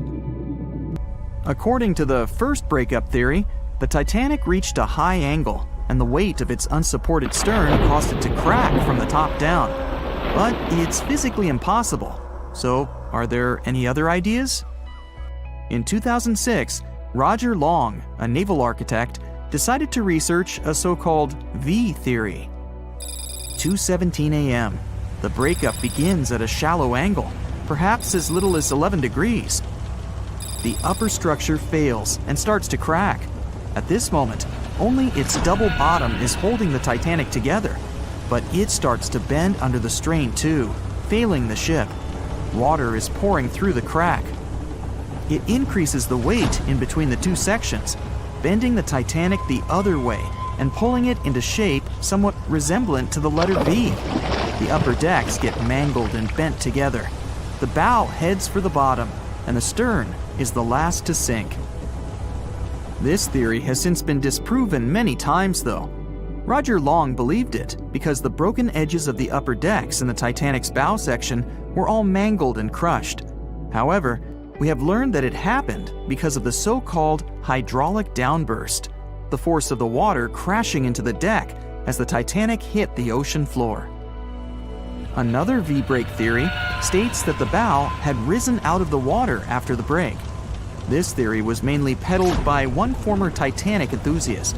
But not only has this theory been proved to be physically impossible due to the bow's incredible mass, it was also inspired by incorrect information. Remember Jack Thayer? Well, it was based on his sketch and the words of a couple of passengers.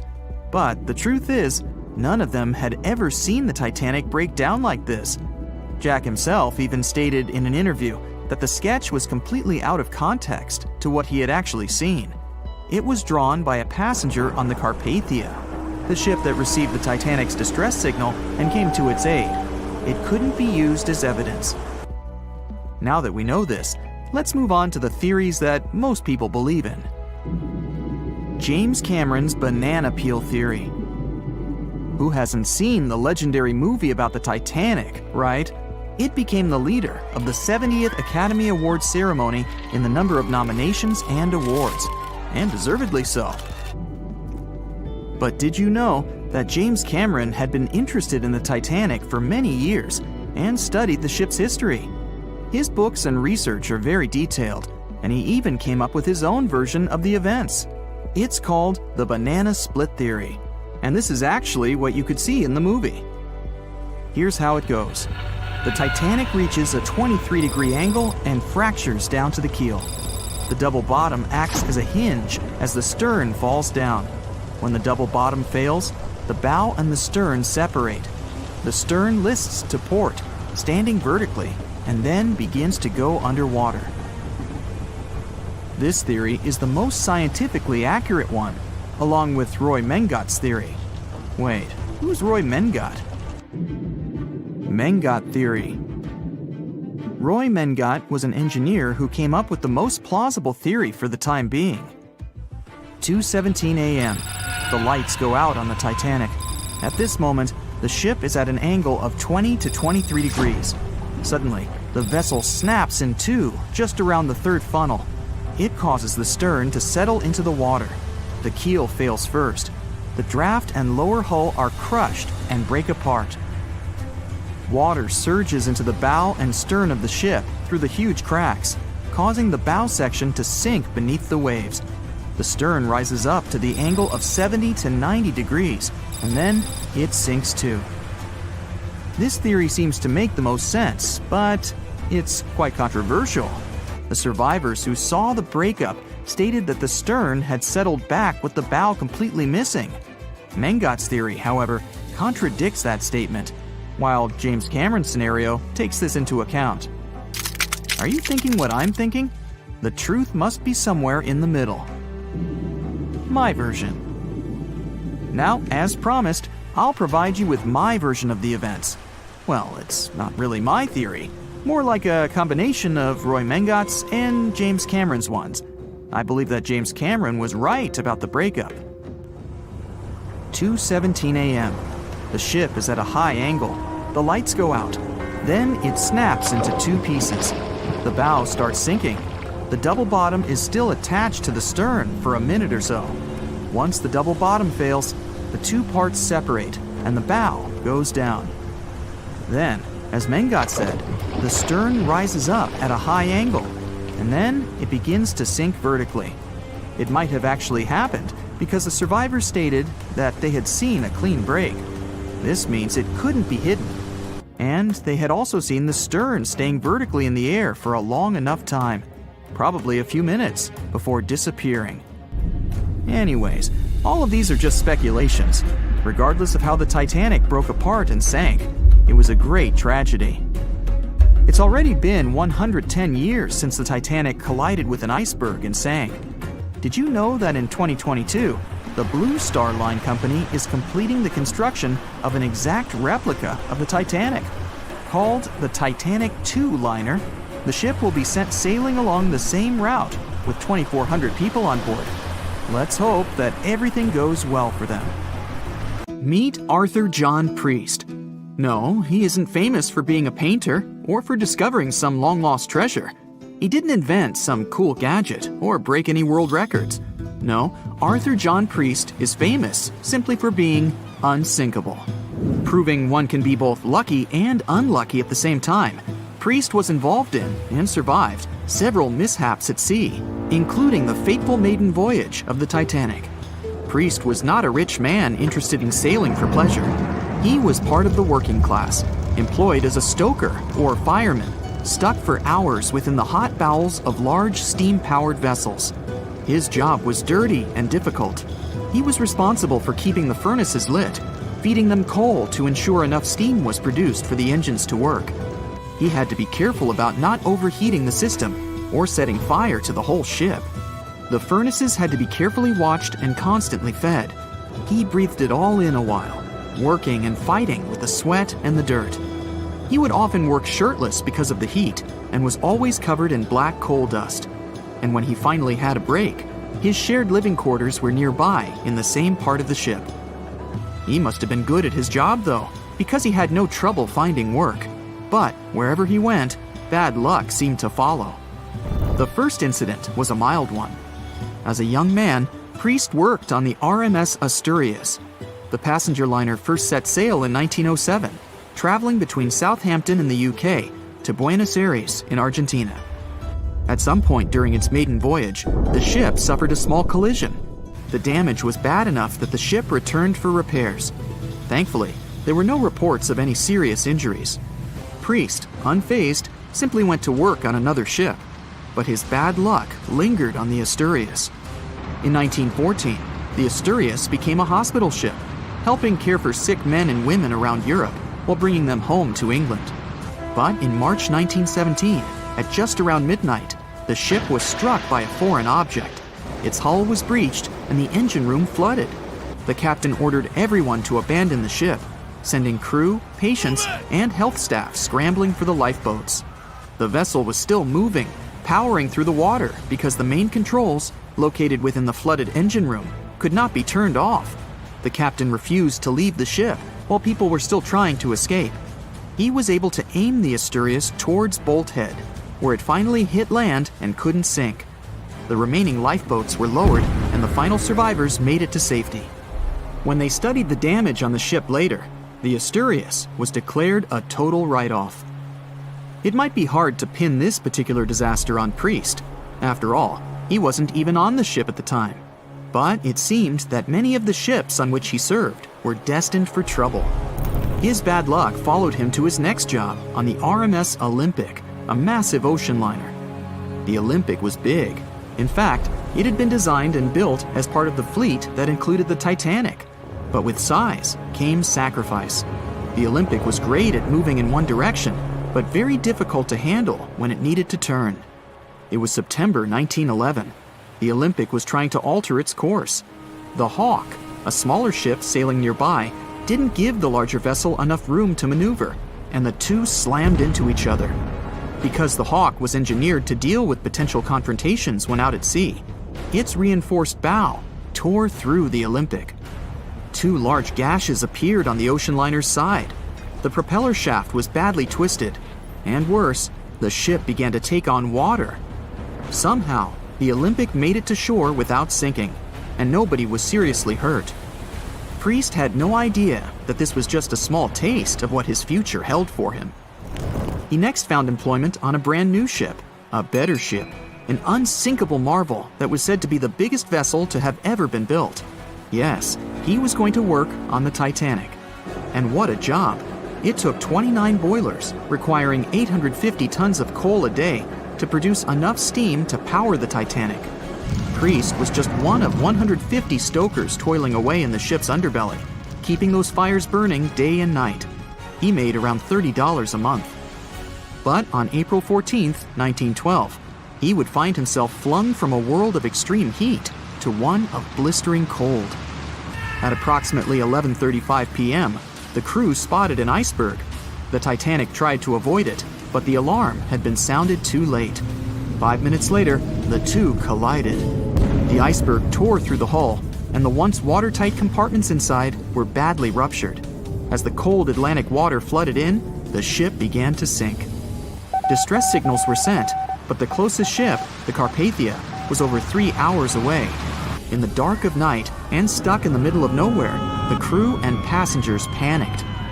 Those who could scrambled for the lifeboats.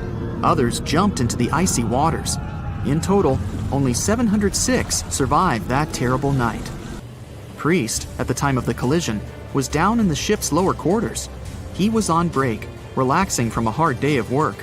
And as the ship went down, so did his chances of survival. He and his fellow workers were in the most dangerous position on the ship. They had to make their way through a maze of corridors and gangways, some of which were flooded, in a mad dash to the deck. And then they faced the frigid water, jumping in and desperately swimming to safety. The ocean was so cold that Priest even suffered frostbite before finding his way onto a lifeboat. He was one of only 44 stokers to survive that night. After an experience like that, most of us would never set foot on a boat again. But Priest had to work. His next job also ended in disaster. He was offered employment on the HMS Alcantara. It went down in 1916, and Priest was again one of the few to make it to safety. He was badly wounded in the process. But he kept pressing his luck, and his next job as a stoker may have felt eerily familiar. He would be working on a ship built by the same people behind both the Olympic and the Titanic. And this ship, named the Britannic, was the biggest of the three. It was also believed to be a superior vessel, fitted with new safety features after the Titanic sank. For example, it had 48 open lifeboats, 46 of which were the largest ever used on a ship before. 2 of these were even motorized and equipped with special communication devices. The good news? The Britannic survived its first trip without incident. It was already doing better than the Titanic ever did. However, on November 21st, 1916, the Britannic was shaken by a loud explosion while traveling through the key channel in the Aegean Sea. The hull was damaged, and some of the compartments began to fill with water. But Unlike the Titanic, the Britannic had been designed for just such an emergency. It had been fitted with 5 watertight bulkheads. Intact, these would help keep the ship safe and floating for a much longer period of time. But there was one issue.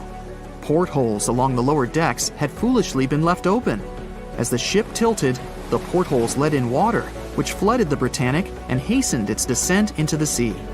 This effectively made those watertight bulkheads useless. The ship was going down fast, much faster, in fact, than the Titanic had sunk. 35 of the lifeboats were successfully launched, saving most on board. Of the 1,066 passengers and crew, 1,036 survived. Priest, his luck intact, was one of them. And yet, he still wasn't done with a life at sea. He accepted a position as a stoker on the Donegal. It was a smaller passenger ferry that had been converted for use as a hospital boat. In April 1917, it was struck by a foreign object while fleeing an unsafe situation, and though he suffered from a head injury, Priest was again one of the survivors. It took experiencing 2 collisions and 4 sinkings before Priest was finally ready to retire. In fact, he reportedly said he only gave it up because no one wanted to sail with him. Can you blame them? He would live out the rest of his life on dry land in Southampton, England, with his wife Annie and their 3 sons.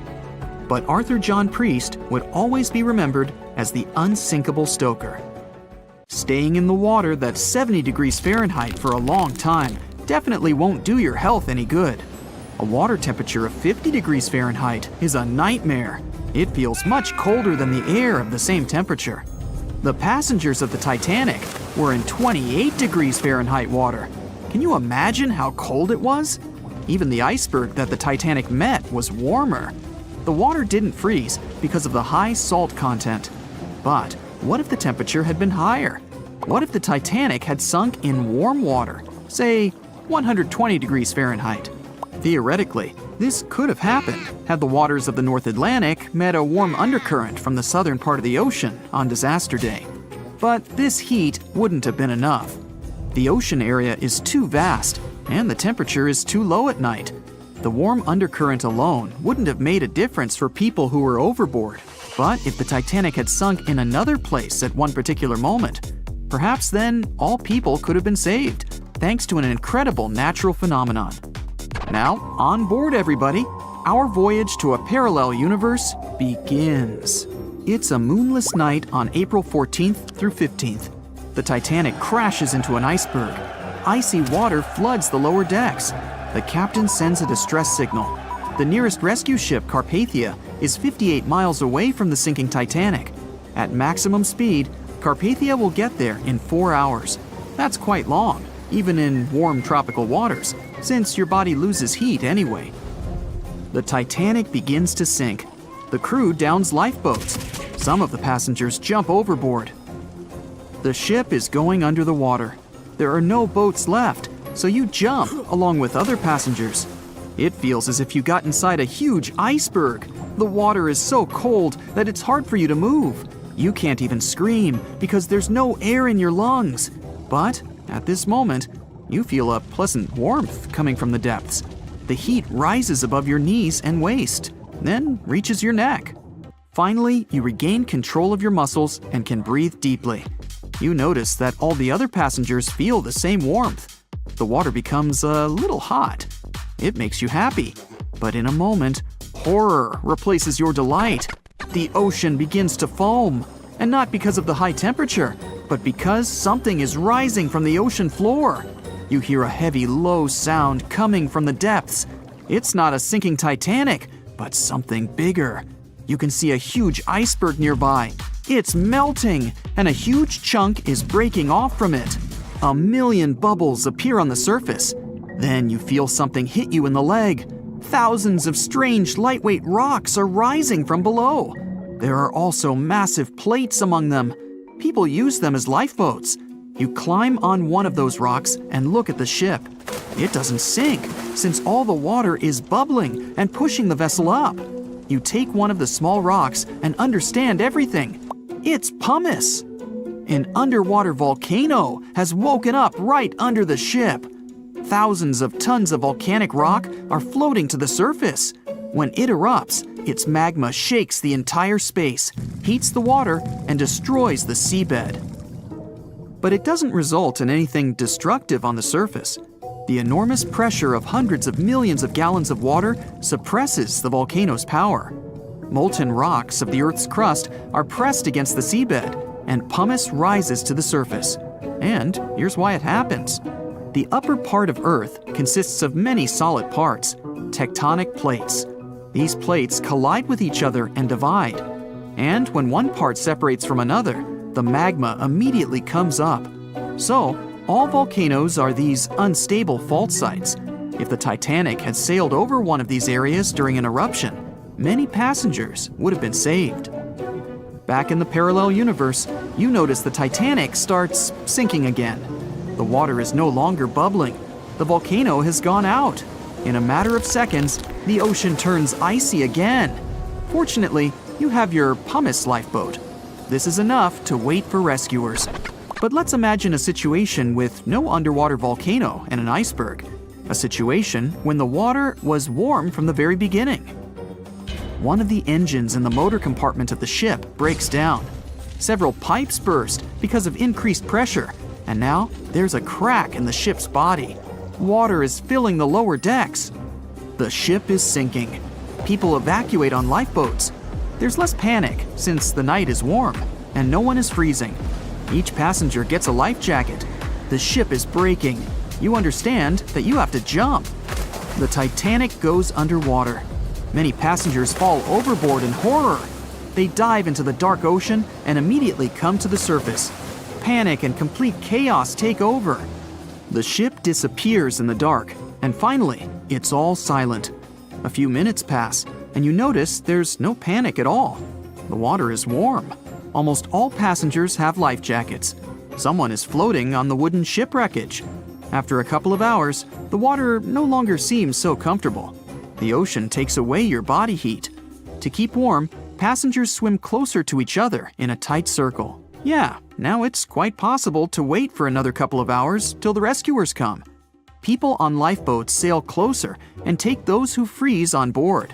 Passengers take turns, 20 minutes in the water, then 20 minutes in boats. It's essential not to take your clothes off. Even a wet outfit helps keep your body warm for longer. And when it seems that everyone is saved, somebody screams. A girl in a boat looks scared.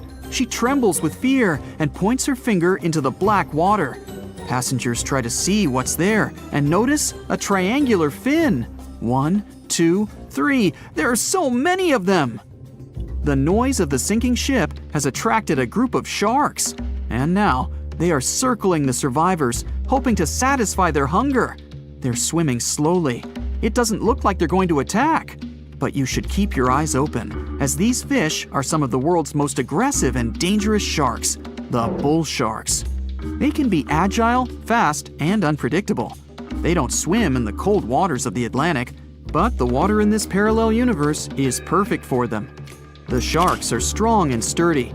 They create the illusion of slowness to relax their prey. They're called bull sharks because of their short, blunt muzzle, like that of a bull, and they like to hit a target or other sharks with their forehead.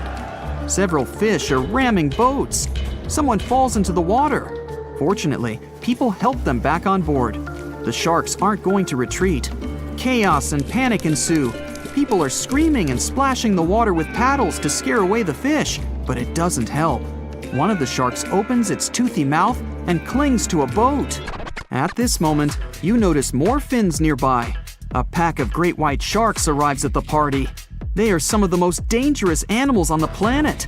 They're big, fast, and strong, and their 300 triangular teeth lined in several rows are sharp as blades. Great white sharks swim around the boats and scare away the bull sharks.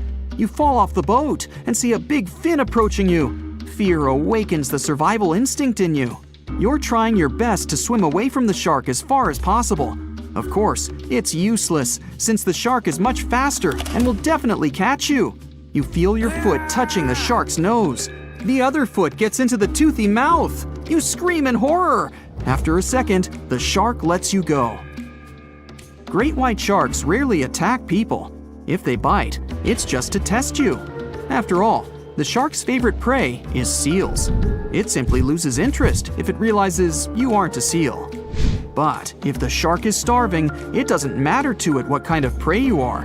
Lucky for you, this one is not like that. Those survivors in the boats have almost nothing to fear either. Great white sharks don't attack them. They can push boats slightly, but only to test them. The great white shark is swimming away from you, but a bull one appears, and it looks like it's hungry. The shark is swimming towards you, opens its mouth, and a loud ship horn penetrates the water. This is the RMS Carpathia that has come to the rescue. All the sharks swim away scared. All passengers are saved. Back in our universe, another ship that had been nearby could have saved the passengers much earlier. But that's another story. You know SOS, don't you? 3 dots, 3 dashes, and 3 more dots. It's an easy enough signal to tap out in Morse code. It means save our souls or save our ship. The crew of the legendary Titanic had been desperately trying to send this signal for 2 hours the night of April 14, 1912. There were other ships not too far from the spot where the iceberg took down the mighty Titan of the sea, but the call for help seemingly disappeared before it could reach them.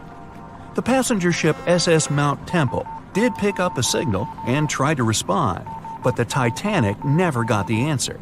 So what was silencing the ship's cries for help? Some unknown Bermuda Triangle of the North Atlantic? Consider this. Eyewitnesses say the sky was painted with a brilliant aurora borealis that cold, fateful night. Beautiful, yes, but on that day, the northern lights may have sealed Titanic's fate for good. You see, the aurora borealis forms thanks to geomagnetic storms. Sounds complicated, but those are basically fluctuations in the Earth's magnetic sphere. And what causes those is the sun itself. The magnetic sphere is like a protective bubble that surrounds our planet. It blocks harmful solar rays, winds, and other cosmic dangers from reaching us. Without it, life on our planet wouldn't be possible. Earth would look more like Mars. You also have it to thank for compasses pointing north. Experts know the Earth's magnetosphere affects navigational equipment, or disrupts it. Which brings us back to the Titanic. Recently, a published weather researcher named Mila Zenkova proposed a theory that solar flares, which provoked a geomagnetic storm, could have played a major role in the Titanic's untimely demise. Solar flares make themselves known on Earth all the time. Some people are especially sensitive to the magnetic storms they cause. These unlucky folks can feel weakness, fatigue, headaches, and even mood swings. On usual days, the pressure is the same on both sides. The magnetosphere blocks all the bad stuff, and we're all happy. But sometimes, explosions occur on the sun. They can be massive, Earth-sized. These flares shoot out a wave of charged particles that collides with the magnetosphere at high speeds. Our protective bubble then goes on the defense. It shrinks, deforms, and pushes those particles toward the poles. Enter those brilliant lights dancing above the Titanic that night. In the north, we know it as Aurora Borealis. In the south, Aurora Australis, or the Southern Lights. When the magnetosphere pushes those solar and cosmic particles toward the poles, they collide with molecules of different gases. That's why you get the range of colors. For example, oxygen can be green or red depending on the distance, and nitrogen is blue or purple. What multiple people saw that night was exactly this phenomenon, including the second officer from the rescue ship Carpathia. He wrote it down in the logbook before getting the distress call from the Titanic. But I'm getting ahead of myself. Auroras are a visible sign of a geomagnetic storm. Now, about navigational equipment. This applies to satellite and radio frequency devices. Remember, they didn't have iPhones back in the Titanic days, so the average person couldn't notice their gadgets going haywire. But navigational devices and wireless telegraph did exist and were actively used. Rewind back to the Middle Ages, when sailors noticed that, on some days, compasses wigged out. The arrows spun in all directions, and people back then had no idea why. It wasn't until the 18th century when French scientists found out that such problematic days occur at the same time as black spots appearing on the sun. Solar flares, the mystery was solved. Now, the Titanic had the most advanced, well-known radio equipment at that time. They tested it thoroughly to make sure it worked for distances up to 2,000 miles away. Titanics passed them all. On April 10, 1912, the massive liner left Southampton and set off for New York. The very next day, the crew started getting the first reports of drifting icebergs and ice fields. They put dots on the map to mark the coordinates and let out a sigh of relief. All the troublesome spots were north of the Titanic's planned route. But after a couple of days, the warnings were moving farther and farther south, encroaching on the majestic ship. On April 14th, Captain Edward Smith decided to change course to the south in hopes of bypassing the ice. This ended up being a huge mistake. Enter the magnetic storm. If it was throwing the navigation equipment off, even by a tiny error of half a degree, the captain could have been mistakenly taking the ship right toward a cluster of icebergs. What's even worse, the radio operators ignored warnings coming from other ships. That, or they simply forgot to hand them over to the captain. As hired contractors from the radio company, they were more interested in transmitting paid telegrams from passengers on that luxurious liner. The radio transmitter kept going out of order that evening, probably because of all this private traffic. When it was finally fixed, operator Jack Phillips received another message from the SS Californian at 10:30 p.m. Their operator was trying to warn Phillips about the coordinates of drifting icebergs, but he paid them no attention. He was nervous and in a hurry. Was the magnetic storm to blame for his frayed nerves and bad mood? We can only speculate. But as you know, some people are more sensitive to these things. The weather was fine, the ocean was calm, the water was smooth as glass. Despite all the warnings, the ship continued to sail at a maximum speed of over 22 knots. An hour later, Titanic collided with the infamous iceberg. On April 15th at 12:14 a.m., in the middle of the night, Titanic's operators started to transmit the first emergency signals. The SS Californian was sailing just 20 miles from the Titanic. They could have easily come to a quick rescue. But 10 minutes before the disaster, the Californian's radio operator had gone to bed. He was the only one who understood Morse code on the ship. According to this new theory, the magnetic anomalies possibly blocked Titanic's messages to other ships. For example, the steamer SS La Providence didn't receive any signals from the sinking ship at all. Yet they were still getting transmissions from another giant, the Olympic, which was 500 miles from the Titanic. That night, the signals were acting strange. They simply got lost somewhere in space, or they were like a jumbled riddle, impossible to solve. The SS Mount Temple did get a message and rushed to Titanic's aid. But as fate would have it, the rescue ship got stuck in ice. She did arrive at Titanic's last known coordinates, but the luxury liner was nowhere to be seen. So were the coordinates accurate at all? The steamer Carpathia was about 60 miles away. At 12:30, their radio operator told the Titanic's crew they were rushing to help. The ship famous for coming to the aid, Carpathia, was going full steam ahead. But here's the odd part. At first, they headed to the wrong spot. The magnetic storm could have thrown its equipment off. Good news is the steamer did end up reaching the right place when they saw the lifeboats full of passengers. Interestingly, once she reached land, the Carpathia didn't have any problems with her equipment. The blackout happened just around the wreckage site. The following investigation blamed radio amateurs for blocking signals. We now might know otherwise. Zinkova explains that at that time, they didn't know exactly how and to what extent the sun influences the Earth. No one could have guessed that the sun could tamper with these massive ships' navigational equipment, especially one that had the best of the best at the time. There's another theory that even the moon could have played a role. Some researchers claim that in January 1912, our natural satellite was closer to the Earth than usual. It caused very strong tides and raised the sea level. Every year, icebergs break away from Greenland and stop around Newfoundland. But not that year. The increased water flow pushed them further for 3 months. And come April, they were right in the way of transatlantic ships.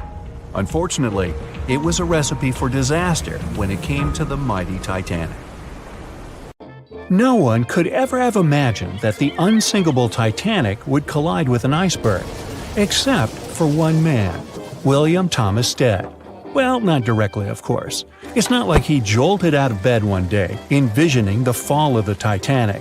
Rather, he wrote an empowering short story called How the Mail Steamer Went Down in Mid-Atlantic by a Survivor on March 3, 1886, 26 years before Titanic sank. Okay, let's do a super quick recap. Titanic was traveling from Southampton to New York in April 1912 in the North Atlantic. The ship hit an iceberg, and less than 3 hours later, it was completely underwater.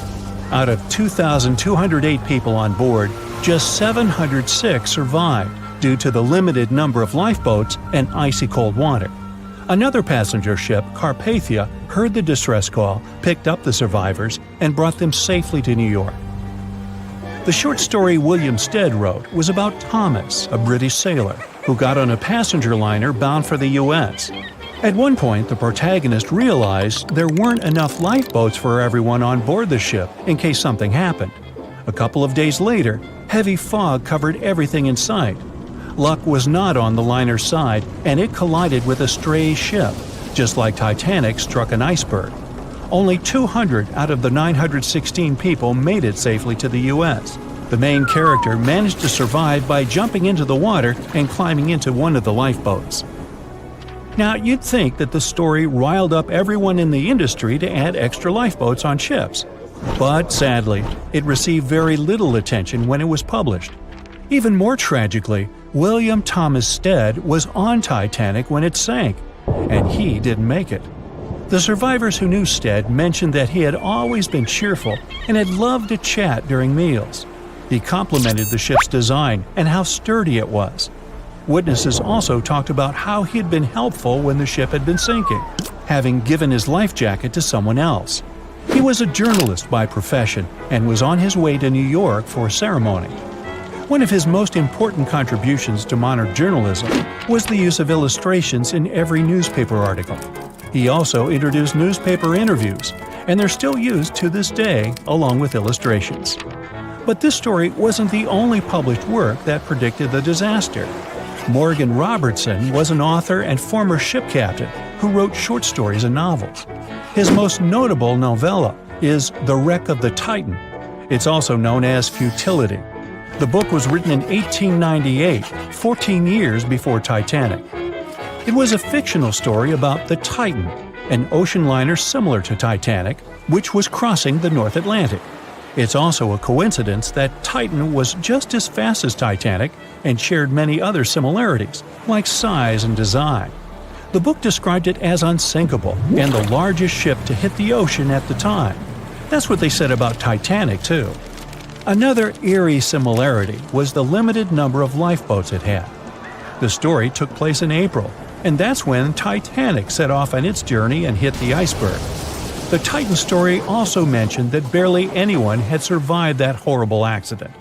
Unlike Stead's story, the protagonist of Robertson took a different path. The Titan sinking happened somewhere halfway through the book, so after the accident, the main character went on with his life. The book was brought back into the spotlight after the Titanic disaster. How could someone describe the events that took place almost a decade later so accurately? Many started to believe Robertson could see the future. But the reality was that Robertson knew his way around a ship. It was easy for him to write down the nitty-gritty of things without doing more research. Realistically, one of the biggest threats for ships at that time was hitting an iceberg or colliding with other ships. The next story sounds somewhat mysterious. Once, Alex Mackenzie heard a voice that warned him not to board Titanic. But when he turned around, there was nobody there. As he continued walking, the voice spoke to him again. But this time, it was louder and more distinct.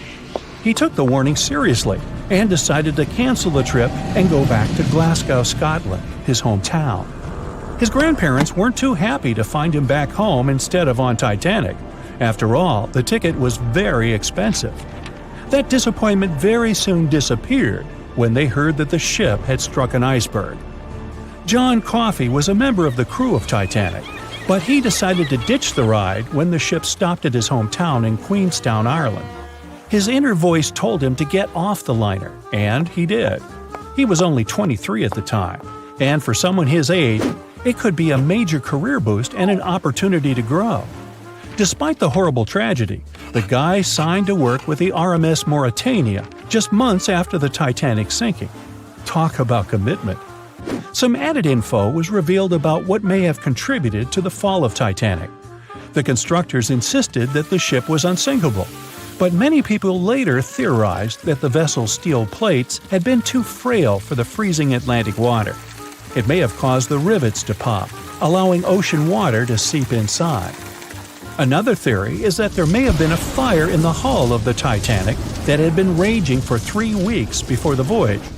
The fire softened the steel, allowing the iceberg to cut through it like a hot knife through butter. Some pictures before the ship set off on its journey show black marks on the hull, which could have been caused by fire.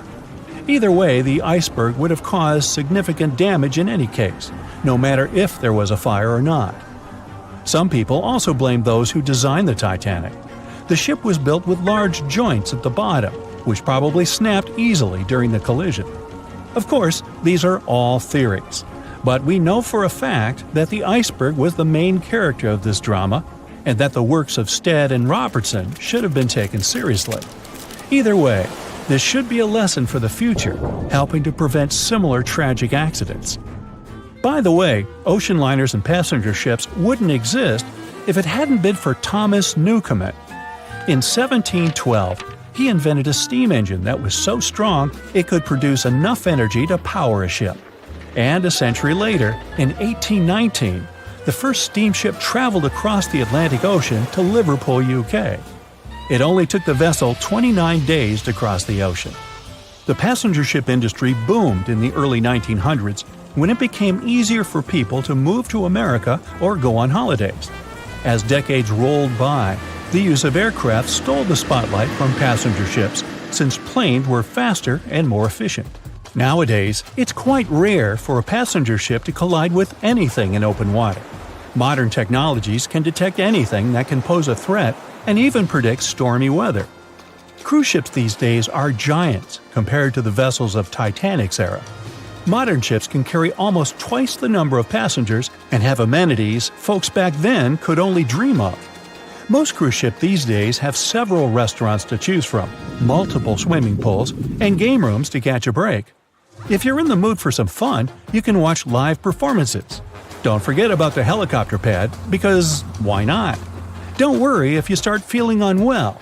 The in-house doctors are always there to help any passenger in need. And these ships are only going to get bigger. Putting Titanic and a modern cruise ship side by side is like comparing a Corgi to a Doberman. Back then, Titanic was the biggest and most cutting-edge vessel anyone could dream of. So, who knows what the future of cruise ships can hold? We might even have entire cities floating around. That would be a really big boat. It was the biggest ship ever built in its time, and it was supposed to be unsinkable. But within days of steaming out on its first voyage in 1912, the Titanic was gone beneath the relentless waves of the North Atlantic Ocean. And of its more than 2,200 passengers and crew, only 706 survived that dreadful night. Would a smaller ship have fared any better in the same situation? Did the size of the iceberg truly matter in the end? Was it a mistake for the ship to change course at the last minute as it tried to avoid impact? These are 3 questions that have people pondering, what if? We do know that Titanic was considered an engineering marvel in its day. Designed by Thomas Andrews for the British shipping company White Star Line, it was just over 880 feet long and 175 feet tall. Built with abundant space for 840 staterooms, a swimming pool, a squash court, a gym, and 2 dining rooms. But it was below deck that one of its most impressive new features could be found. Titanic's hull was divided into 16 compartments designed to be watertight. Up to 4 of these compartments could take on water in the event of a breach, with the remaining 12 helping to keep the damaged ship afloat. It was thanks to these compartments that the ship was regarded as unsinkable. Rumor has it that Philip Frank, White Star Line's vice president, even declared, "There is no danger that Titanic will sink. The boat is unsinkable, and nothing but inconvenience will be suffered by the passengers." On April 14, 1912, that proved to be mistaken when Titanic struck an iceberg. As ice ripped along the ship's hull, several of those watertight compartments ruptured. It took only 2.5 hours for Titanic to sink. Did the size of the iceberg that hit Titanic seal its fate? Would a bigger or smaller iceberg have made any difference? Icebergs come in a wide variety of shapes and sizes. They are pieces of ice that have broken away from glaciers or ice shelves in the Arctic and Antarctic, and are now wandering across the ocean until they eventually melt. One of the tallest icebergs ever found would have easily dwarfed Titanic. Discovered in 1957, it was 550 feet high. That's close to the height of the Washington Monument. Imagine ramming into something that big. Smaller icebergs, though, can turn out just as dangerous. Some are the size of houses and called bergy bits. Others, closer to the size of a car, are called growlers. These can be much harder for ships and boats to locate, making them more difficult to avoid.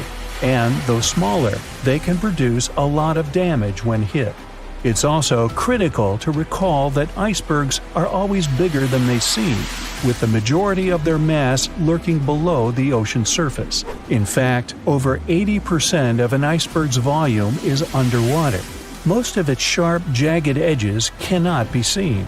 Roam too close, and you risk damaging your ship's hull.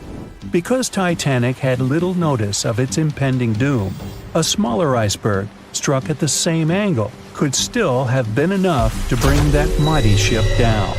Now, it's possible that had the iceberg been larger, it would have been spotted sooner. Titanic might have had time to alter course and avoid the impact. But missing that one iceberg would not have guaranteed Titanic's safety. It was traveling in a dangerous stretch of the Atlantic called Iceberg Alley. It's located 250 miles east and southeast of Newfoundland, Canada. Behind one iceberg, there could be another, and another after that. And so the crew on board had to remain very attentive to avoid several potential collisions, not just one. A smaller ship might have been better suited for the trip. Titanic's size was certainly a challenge when it came to steering. In fact, it had just left her dock in Southampton when it nearly collided with another smaller ocean liner, the SS New York, missing it by just 2 feet. The gigantic steamship was obviously not made for maneuvering quickly in tight quarters. A ship that size required time and space to change course. But when it comes to ships versus icebergs, a ship's size doesn't always matter. The Islander was a steamship designed to travel the Inside Passage in Alaska. In the summer of 1901, it struck an iceberg, which tore a hole in the front portion or bow of the ship. The vessel did not sink right away, and the crew tried to steer it to safety. Ultimately, its bow completely submerged, and its stern was lifted up and out of the water. It didn't take much longer before the ship sank completely. Of the 168 passengers and crew members, 128 survived, and $3 million in gold was lost. Islander had a 240-foot hull, making it almost a quarter of the size of Titanic, and that smaller size didn't seem to be much help in preventing a collision with an iceberg. And then there was the Hans Hedtoft in 1959. Also known as the Little Titanic or the Danish Titanic, it was referred to as the safest ship afloat. It was 272 feet long with 95 people on board. Much like the real Titanic, the Hans Hedtoft was specifically engineered to handle most of what the sea could throw its way. Along with its double steel bottom, it also had an armored bow and 7 watertight compartments. How could such a ship sink? But it could, and it did. It was on its first voyage, returning to Copenhagen, when it ran into trouble. On January 30th, it hit an iceberg. An SOS was sent, but when the Johannes Cross arrived to help, The Hans Hedtoff was nowhere to be found. The only evidence of the ship's existence was a lifebelt that was washed ashore in Iceland 9 months later. Again, the ship's smaller size didn't work in its favor. A smaller size of Titanic wouldn't have guaranteed a safe voyage in 1912. The final what if concerns the last-minute choice when the iceberg was spotted and the alarm sounded. First, Titanic could attempt a complete stop, but this wasn't an option as the ship needed a half a mile to come to a halt, and the iceberg was a mere 900 feet away. Second, the Titanic could attempt to avoid the iceberg by steering away from it. This is what the captain ordered, but the attempt was unsuccessful, resulting in a deep gash across the ship's hull. The final option? To hit the iceberg head-on. Would this have made any difference? The answer is an intriguing maybe. Some think a head-on collision would have saved Titanic. In this scenario, the collision would have limited the damage to the very front of the ship. Instead of the iceberg tearing through the hull and compromising several of the watertight compartments, only 4 of the compartments would have been breached. This meant the others could do their job of keeping Titanic afloat. The ship could be stuck, unable to move, but it would remain above water until help arrived. This would provide a ship like Carpathia enough time to reach the scene of the accident and bring the people on board to safety. One of the Titanic's designers, Edward Wilding, made a similar claim during an inquiry into the sinking. He argued that most people would have survived a head-on crash, and that Titanic itself would not have sunk. Others disagree, though.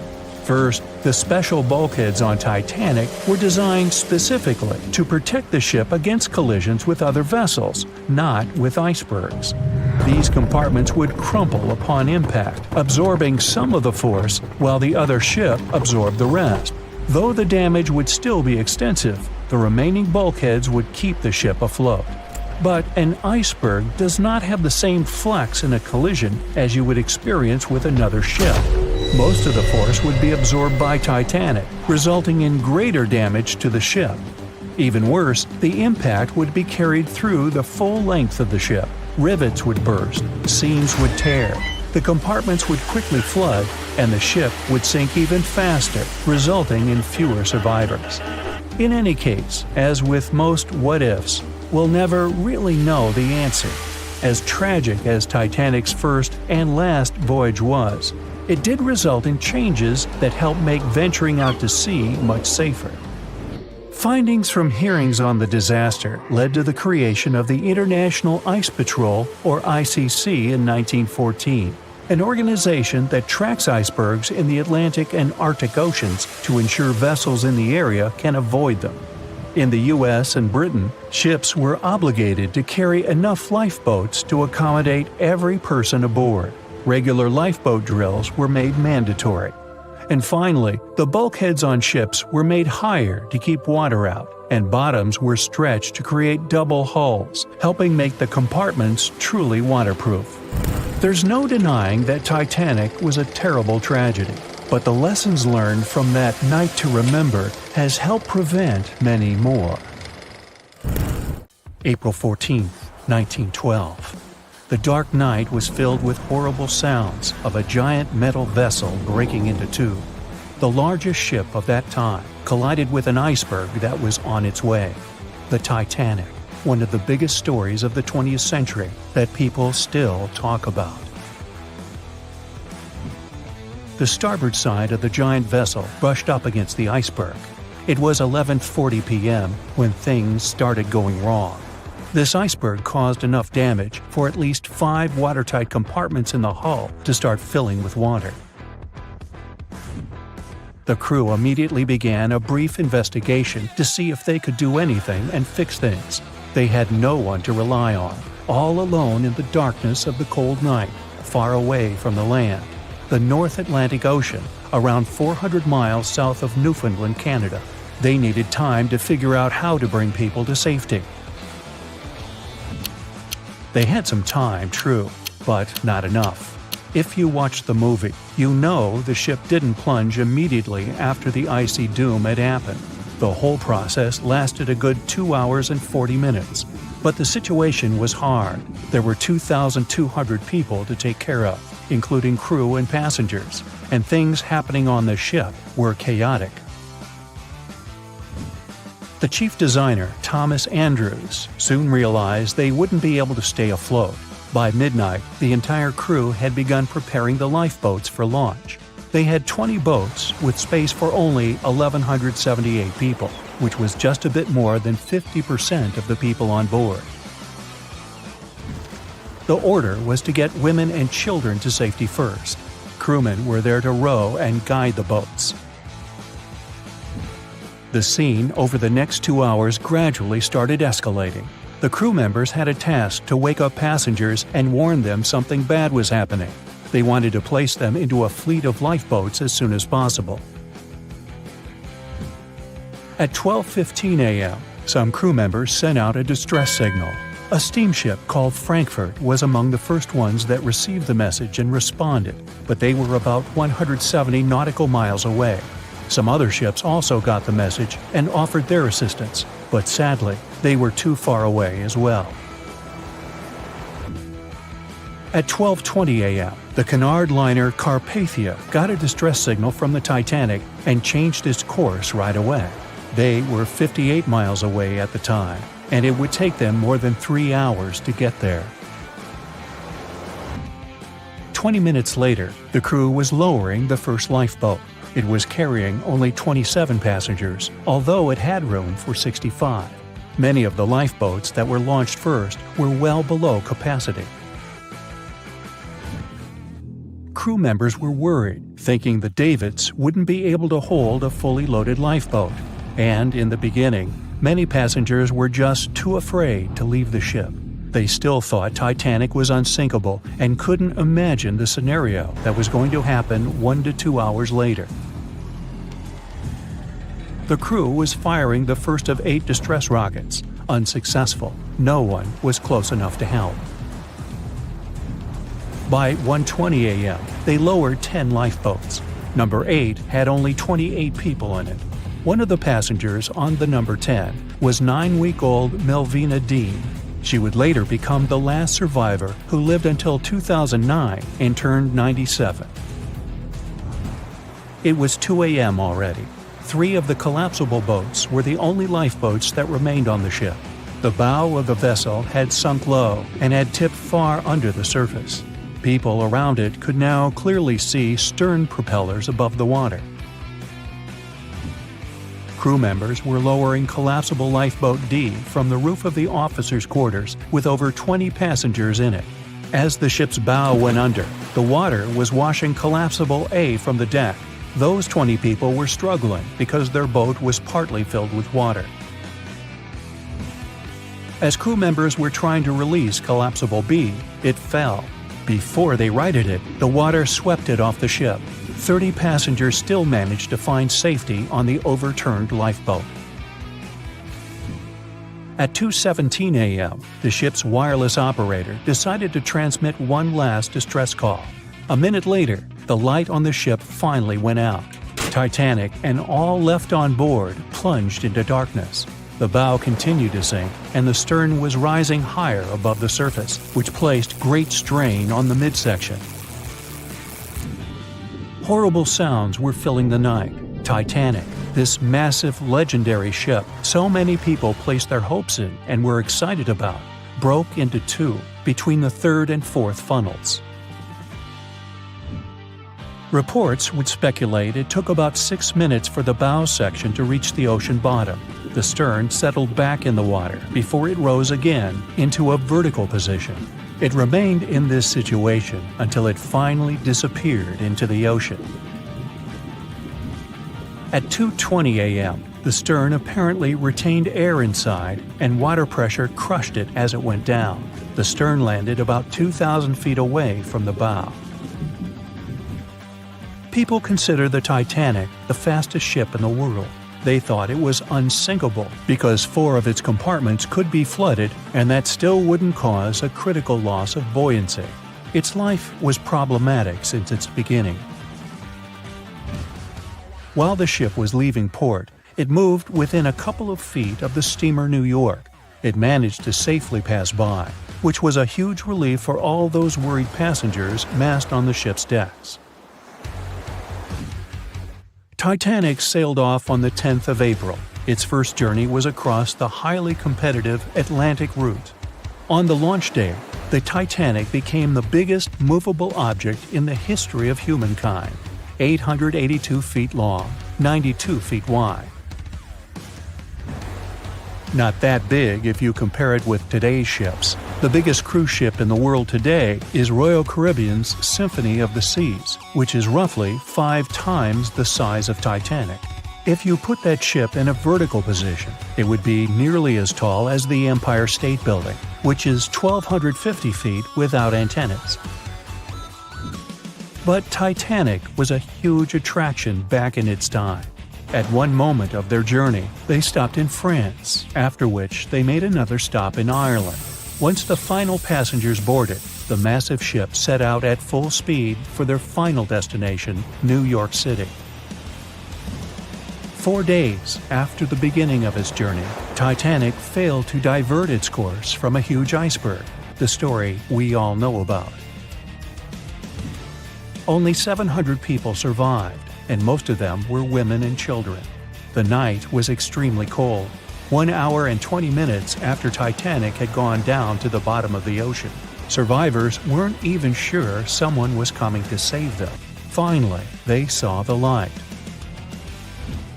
It was Carpathia coming towards them. They came for the people in the lifeboats. The crew brought them aboard and pulled a handful of other passengers out of the water. Many ships tried to contact Titanic a few hours after it sank. Their messages were never returned. Later, when there was an investigation of what really happened, they discovered the Leyland liner California had been less than 20 miles away when Titanic was sinking, but the crew didn't hear the distress signals coming from Titanic because their radio operator was off duty. Countries from both sides of the Atlantic were shocked and horrified when they heard details of what happened to Titanic. They decided to make changes to ship operations, rules that would help avoid such events in the future. They held the first International Convention for Safety of Life at Sea, where they adopted rules for every ship to have lifeboat space for each passenger on board. Also, lifeboat drills became mandatory. They also decided to establish an international ice patrol. Its main role was to monitor icebergs in the North Atlantic shipping lanes. Ships also needed to maintain a 24-hour radio watch. Titanic wasn't built alone. Because of the size of this magnificent ship and all the new equipment it required, it would have been too expensive as a one-off. So the team built the Titanic alongside 2 sister ships, and both of them had eventful lifetimes. RMS Olympic came first. It was launched in 1910, and for a whole year was the biggest liner in the world. The Britannic was another sister ship that sailed for a while before it too ended down on the ocean bottom. But only Titanic became a legend and one of the most fascinating stories of modern history. The year was 1854, and the SS Arctic, the fastest passenger liner of its time, set out to cross the Atlantic. As it sailed through the misty veil, it slowly disappeared into the unknown. The Collins Line, an American shipping company, was started in 1818 and only began seriously trading in the transatlantic by 1835. Its steamships crossed the Atlantic from Liverpool to New York within just 10 days. Doesn't sound like a great speed today, I know, but back then, the same thing took other ships several weeks. Light on the water with their wooden hulls, powering through with a strong steam engine, those steamships were the favorite choice for many high-profile people. What could go wrong with such an advanced ship, they thought. This reminds me of some other ship everyone believed to be unsinkable. But anyway, back to the Collins Line. It grew to be a serious contender on transatlantic routes. with only one other competitor, the Cunard's Line. It was a British company also aiming to be the main force through the Arctic Passage. In 1835, the company received a new ship that traveled to Liverpool and came back to New York with the largest cargo ever at that time. From then, the Collins Line was steadily growing. It seemed like there would only be future successes for it. Unfortunately, their lavish ships became costly to run with the amount of coal used. Massive power along with weak wooden hulls meant they needed many repairs after each voyage. So, every trip ended up being expensive. But since the ships were safe and had a great reputation, people were willing to pay the price, and the company was definitely not in crisis. They had achieved something no one had managed to do before them. Like I told you, their ships crossed the Atlantic in a whopping 10 days, and Edward Collins, the owner, was very determined to maintain the pace.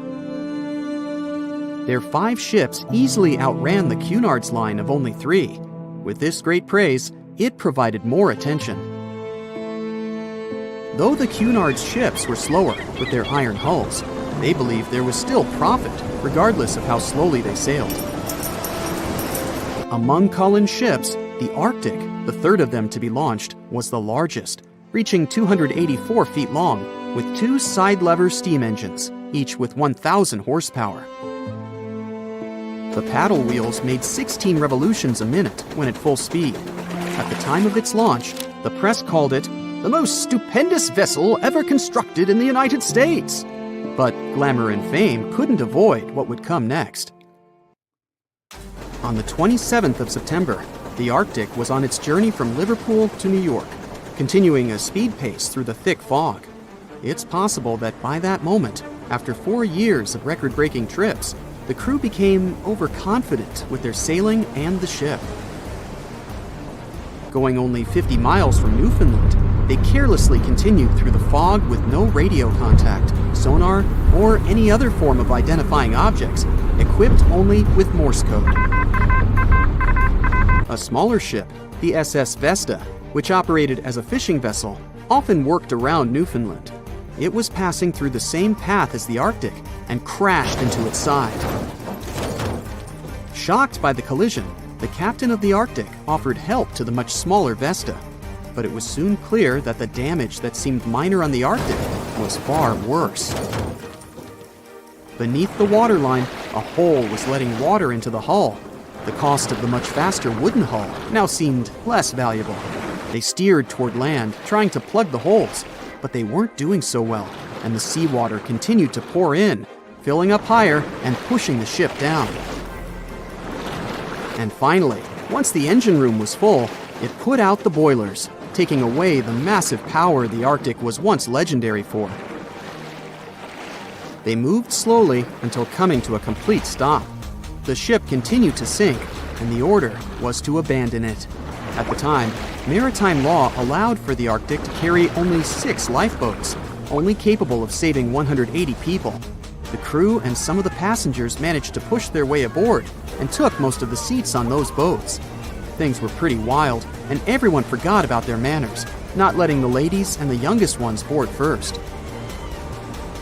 It took 4 hours for the Arctic to sink.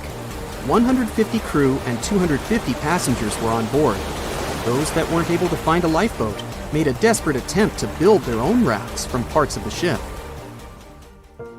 2 days later, only 3 boats made it safely to the shore. The other 3 were never found. Believe it or not, the rescue party also saved some people that had been clinging to the wreckage for 2 days. Unlike the crew, the captain went down with the Arctic, but amazingly survived. He would be only one of 85 people that made it, out of the 400 on board. When the news arrived 2 weeks later, the public responded with great sadness to the losses. Great anger soon followed towards the poor safety measures in the crew. The press published demands to change the laws for more lifeboats. It only made sense to have enough for every person on board a ship. But they ignored those requests. This neglect would lead to more disasters in the future. Enough lifeboats would only come into maritime law some 60 years later, after the disaster of the Titanic. Edward Collins' wife and 2 children were also aboard the ship and didn't return. He was heartbroken, but didn't stop running his business. The Collins line still had a reputation to uphold, the biggest, fastest, and most luxurious on the Atlantic. Edward Collins would now build an even better ship than any other. It was named the Adriatic, and it was the largest ship in the world, 354 feet long. With 2 alternating steam engines that had never been built of this size. These steam engines at the time were at the height of engineering, though today you can only see them in models and toys. With the new addition of 2 masts, the Adriatic would also be able to sail if needed. Luckily, they made some lessons from the disaster of the Arctic. But before their new ship, the Adriatic, was built, another disaster had occurred. The sister ship of the Arctic had also sunk. They believed this second ship was desperate to stay in front of the Cunard's line and hit an iceberg somewhere during the race. This weird contest took the lives of 141 people. The desperation of Collins and his weakly built hulls pushed the company towards bankruptcy in 1858. The newly built Adriatic, costing over $1 million, had only made 1 voyage in the end. And even that voyage was considered a disaster. The ship collided with a tugboat. It still managed to finish its maiden voyage at a suitable time. After the company had gone bankrupt, they had to sell the ship for only $50,000. They removed the great giant engines, replacing them with only sails. Although it was once the greatest ship on the high seas, it was only 30 years later until it was abandoned, labeled irreparable, and anchored in a river. The other remaining ships were also sold and only used for parts. Edward Collins left the industry altogether, seeking work on dry land instead. As the Collins line was no longer in the mix, the Cunards would grow in strength. Without competition, they would win the Blue Riband for the next 30 years, and 180 years later, after producing hundreds of ships. They still have a constant presence on the seas as they provide transatlantic crossings, world voyages, and leisure cruises. To this day, the Cunard line is the only one to run ships between Europe and America, and it's great proof that it's not always the fastest that's the best.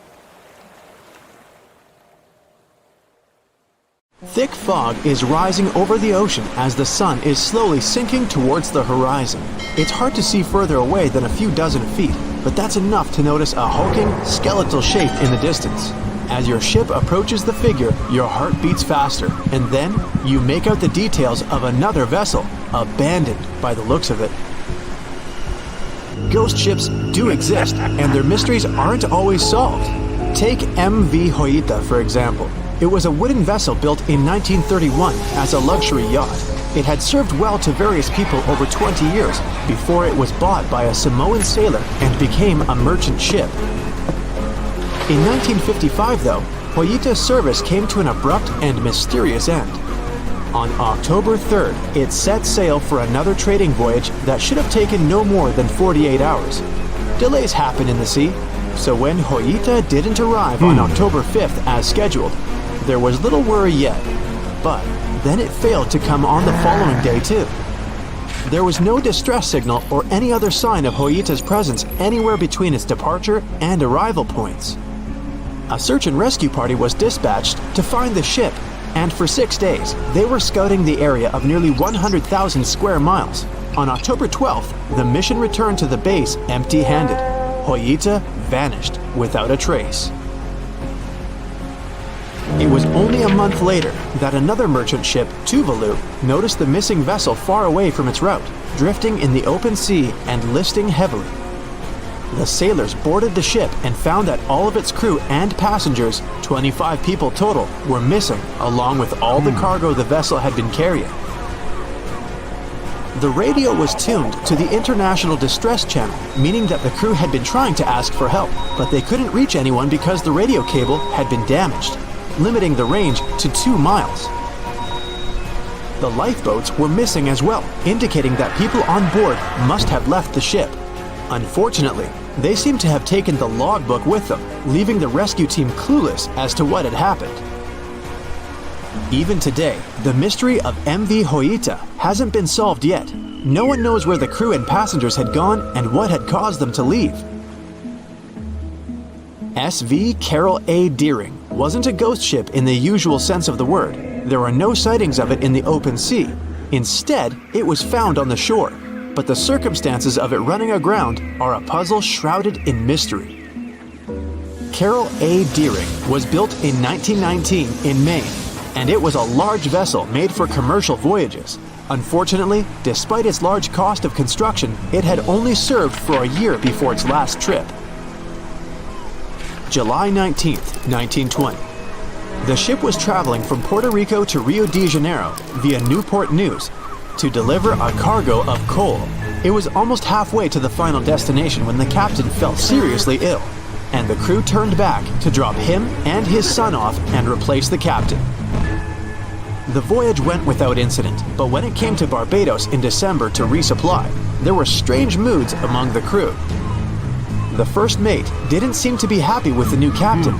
No one paid much attention to it back then, when they probably should have. The last sighting of Carol A. Deering at sea was on January 28, 1921, when a lightship noticed it off the coast of North Carolina. There was some commotion on the quarterdeck of the ship, where the crew were normally not allowed. Then, another vessel sighted it, but there was already no one on the decks. On January 31st, the merchant ship was found hard aground in the Diamond Shoals, a site notorious for numerous shipwrecks that had been occupying there for centuries.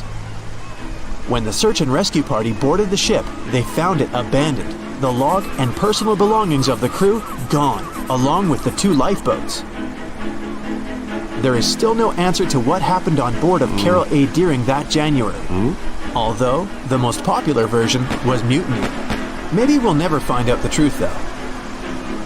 SS Bechimo is perhaps one of the most notable ghost ships in history. This large cargo steamer was built in 1914 in Sweden and plodded its way dutifully over 16 years, trading provisions for pelts with native tribes of Alaska and Canada. But then, on October 1st, 1931, Bechimo got caught in pack ice. At first, it seemed the crew would be able to wait it out and continue on their route because the ship broke free in a couple of days. But in less than a week, it became caught again, this time for good. In another week, a rescue party was sent to fetch 22 of the Bechimo's crew, while another 15 remained behind to wait through the winter if necessary and get the ship back. But a month later, after a powerful blizzard struck their camp, the sailors went out of their shelters only to find the ship gone. Luckily, a few days later, a native hunter told the Bechimo hadn't been lost yet. He'd seen it about 45 miles from where they had been stationed. They managed to track it down, but decided the ship wouldn't survive the winter. So they took the most valuable cargo from its hold and abandoned it. They were wrong though. SS Bechimo did survive that winter, and many more that followed. When the ice broke, it sailed away on its own, drifting listlessly along the shores of Canada and Alaska. There were numerous sightings of the ghost ship, sometimes adrift in the open sea, and at other times stuck in the pack ice again. People attempted to board and salvage it, but weather conditions or lack of equipment always prevented them. SS Bechimo was last sighted by native Alaskans in 1969, 38 years after its abandonment. What became of it later remains unknown. The story of SS Orang Medan is one of the most puzzling and harrowing ghost ship stories of the 20th century. No one even knows for sure if the ship even existed in the first place. It wasn't recorded in Lloyd's Shipping, the International Register of Ships, which makes it either a tall tale or a vessel that avoided being officially recognized for some shady reasons. In any case, the accounts as to what happened to the Medan vary. According to most reports, it was carrying some unknown cargo in the Indonesian waters when a distress call was received by another ship in the vicinity. The officer on duty heard an SOS message, but its contents are different depending on the accounts. The message did not repeat, and the crew of Medan didn't answer to any attempts to contact it back. The ship that received the distress call hurried to the rescue, but they only reached the vessel the following day, when it was already drifting and slightly listing. When the rescuers boarded the ship, they found that none of the crew had survived. However, one lifeboat was missing, which implied that there was at least one crew member who managed to escape. What happened to the rest of the people on board remains a mystery to this day. Still, there are no hard facts about this story, so we might never find out whether SS Orang Medan was actually a ship and not a thing of fiction. SV Zabrina was a 3-mast sailing barge built in 1873 for river trade ships in South America. She served for well over 4 decades, proving to be a sturdy and reliable ship. It was later transferred to Europe, where it continued serving its purpose well. But then, in October 1917, Zabrina set sail on a regular voyage only to be found ashore several days later. Mysteriously, although the ship was perfectly intact, the entire crew of 5 and the captain were gone. There is no direct evidence or hard facts as to what really happened that day. The most convincing theory is that the crew were washed away from the deck because of an underwater explosion. And then the ship sailed ahead without them, but the truth, as always, remains unknown. April 1912 marked one of the most terrible tragedies in the history of the world. The most unsinkable vessel, the pinnacle of engineering at that time, the huge Titanic, sank. On that dark, moonless night, the ship had many chances to save its passengers. There was another ship just a few miles away that could have saved the Titanic, but it didn't. It wasn't a phantom ship, and it's not some legend or a theory. This is a documented reality. There are records and witnesses' statements confirming this. But why didn't this ship help? Let's find out what happened that night by looking at these events from 3 different points of view. Let's start with the Titanic version. 11:30 p.m. The moon hides behind black clouds. Visibility is bad. Everything is calm on the Titanic. Under the captain's guidance, the communications operator stays in touch with the mainland through the radio. At this moment, some stranger breaks into the frequency, interrupting the operator's communication. It's unclear what this strange man wants and what he's talking about. The operator doesn't try to figure it out. He shouts at the guy, demanding him to disconnect. The connection is interrupted. At 11:40 p.m., the Titanic crashes into an iceberg. The ice breaks the hull. Water begins to flood the lower decks. Nobody is panicking yet. 20 minutes later, at midnight, the ship's crew sends a distress signal through the radio frequency. Few people understand how bad the situation really is. After 20 minutes, at 12:20 a.m., they start lowering lifeboats with passengers. At 12:25 a.m., they receive a response to the distress signal. This is RMS Carpathia. Their captain reports they're already sailing at maximum speed towards the Titanic. But the problem is that the crash site is 58 miles away. This means Carpathia will only be here in 4 hours. At 12:45 a.m., the sinking ship's crew release rockets into the air. These flares are one of the main reasons for the terrible fate of many passengers, but more on that later. 90 minutes later, the Titanic's deck breaks and the ship dives underwater. At 4:10 a.m., the Carpathia finally arrives at the shipwreck location. The crew members make heroic efforts to save all the people. They take 705 survivors on board. At this moment, another ship appears. It's SS Californian. The Carpathia sails towards the New York coast with all the people. The Californian floats in search of passengers and finds nothing but wreckage. The ship was only a few miles away while the Titanic sank into the icy water. The Californian could have saved these people, but did nothing. Its captain, Stanley Lord, made one of the most terrible acts that a sailor can allow. He didn't help a sinking ship. When the world found out about all this, they detested Captain Lord. They couldn't bring charges against him, and the trial didn't punish him. But his career was ruined entirely, as no other ship company would hire him. Despite this, he never confessed he had been guilty. Before he passed away, the captain said it hadn't been his fault. If this was true, then what happened there? This brings us to the Californian version. It's the night of April 14th. The Californian is sailing in the cold waters of the North Atlantic. The ship gets into a section with a lot of icebergs. At 10:10 p.m., Captain Lord stops the ship. It's too dangerous to move around this area, as they can damage the hull. At 11 p.m., the ship starts drifting.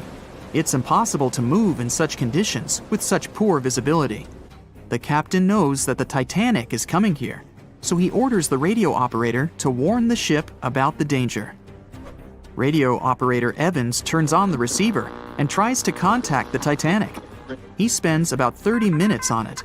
The connection is finally established. At this moment, the Titanic radio operator is speaking with the mainland. Evans interrupts this conversation and tries to warn the ship about icebergs. The operator doesn't understand Evans' words. He's annoyed because Evans broke into the channel so brazenly. He shouts at Evans and cuts the connection. Tired, Evans turns off the receiver and informs his superiors about the incident. It's still a mystery how the captain reacted to this news. He probably thought the Titanic knew about the danger. He lets Evans go to bed. If Evans hadn't turned off the radio and waited 1 hour, he would have heard a distress signal from the Titanic. But you shouldn't blame him. At this point, he has no official reason to stay at the transmitter. Evans is too exhausted and can't fight drowsiness. So, Evans goes to bed. The Titanic begins to sink. Its captain sends a distress signal. The operator on board the Carpathia catches it, but the Californian doesn't, since the receiver is turned off. Captain Lord can't sleep. He feels that something is wrong. Meanwhile, the Titanic is rapidly sinking under the water.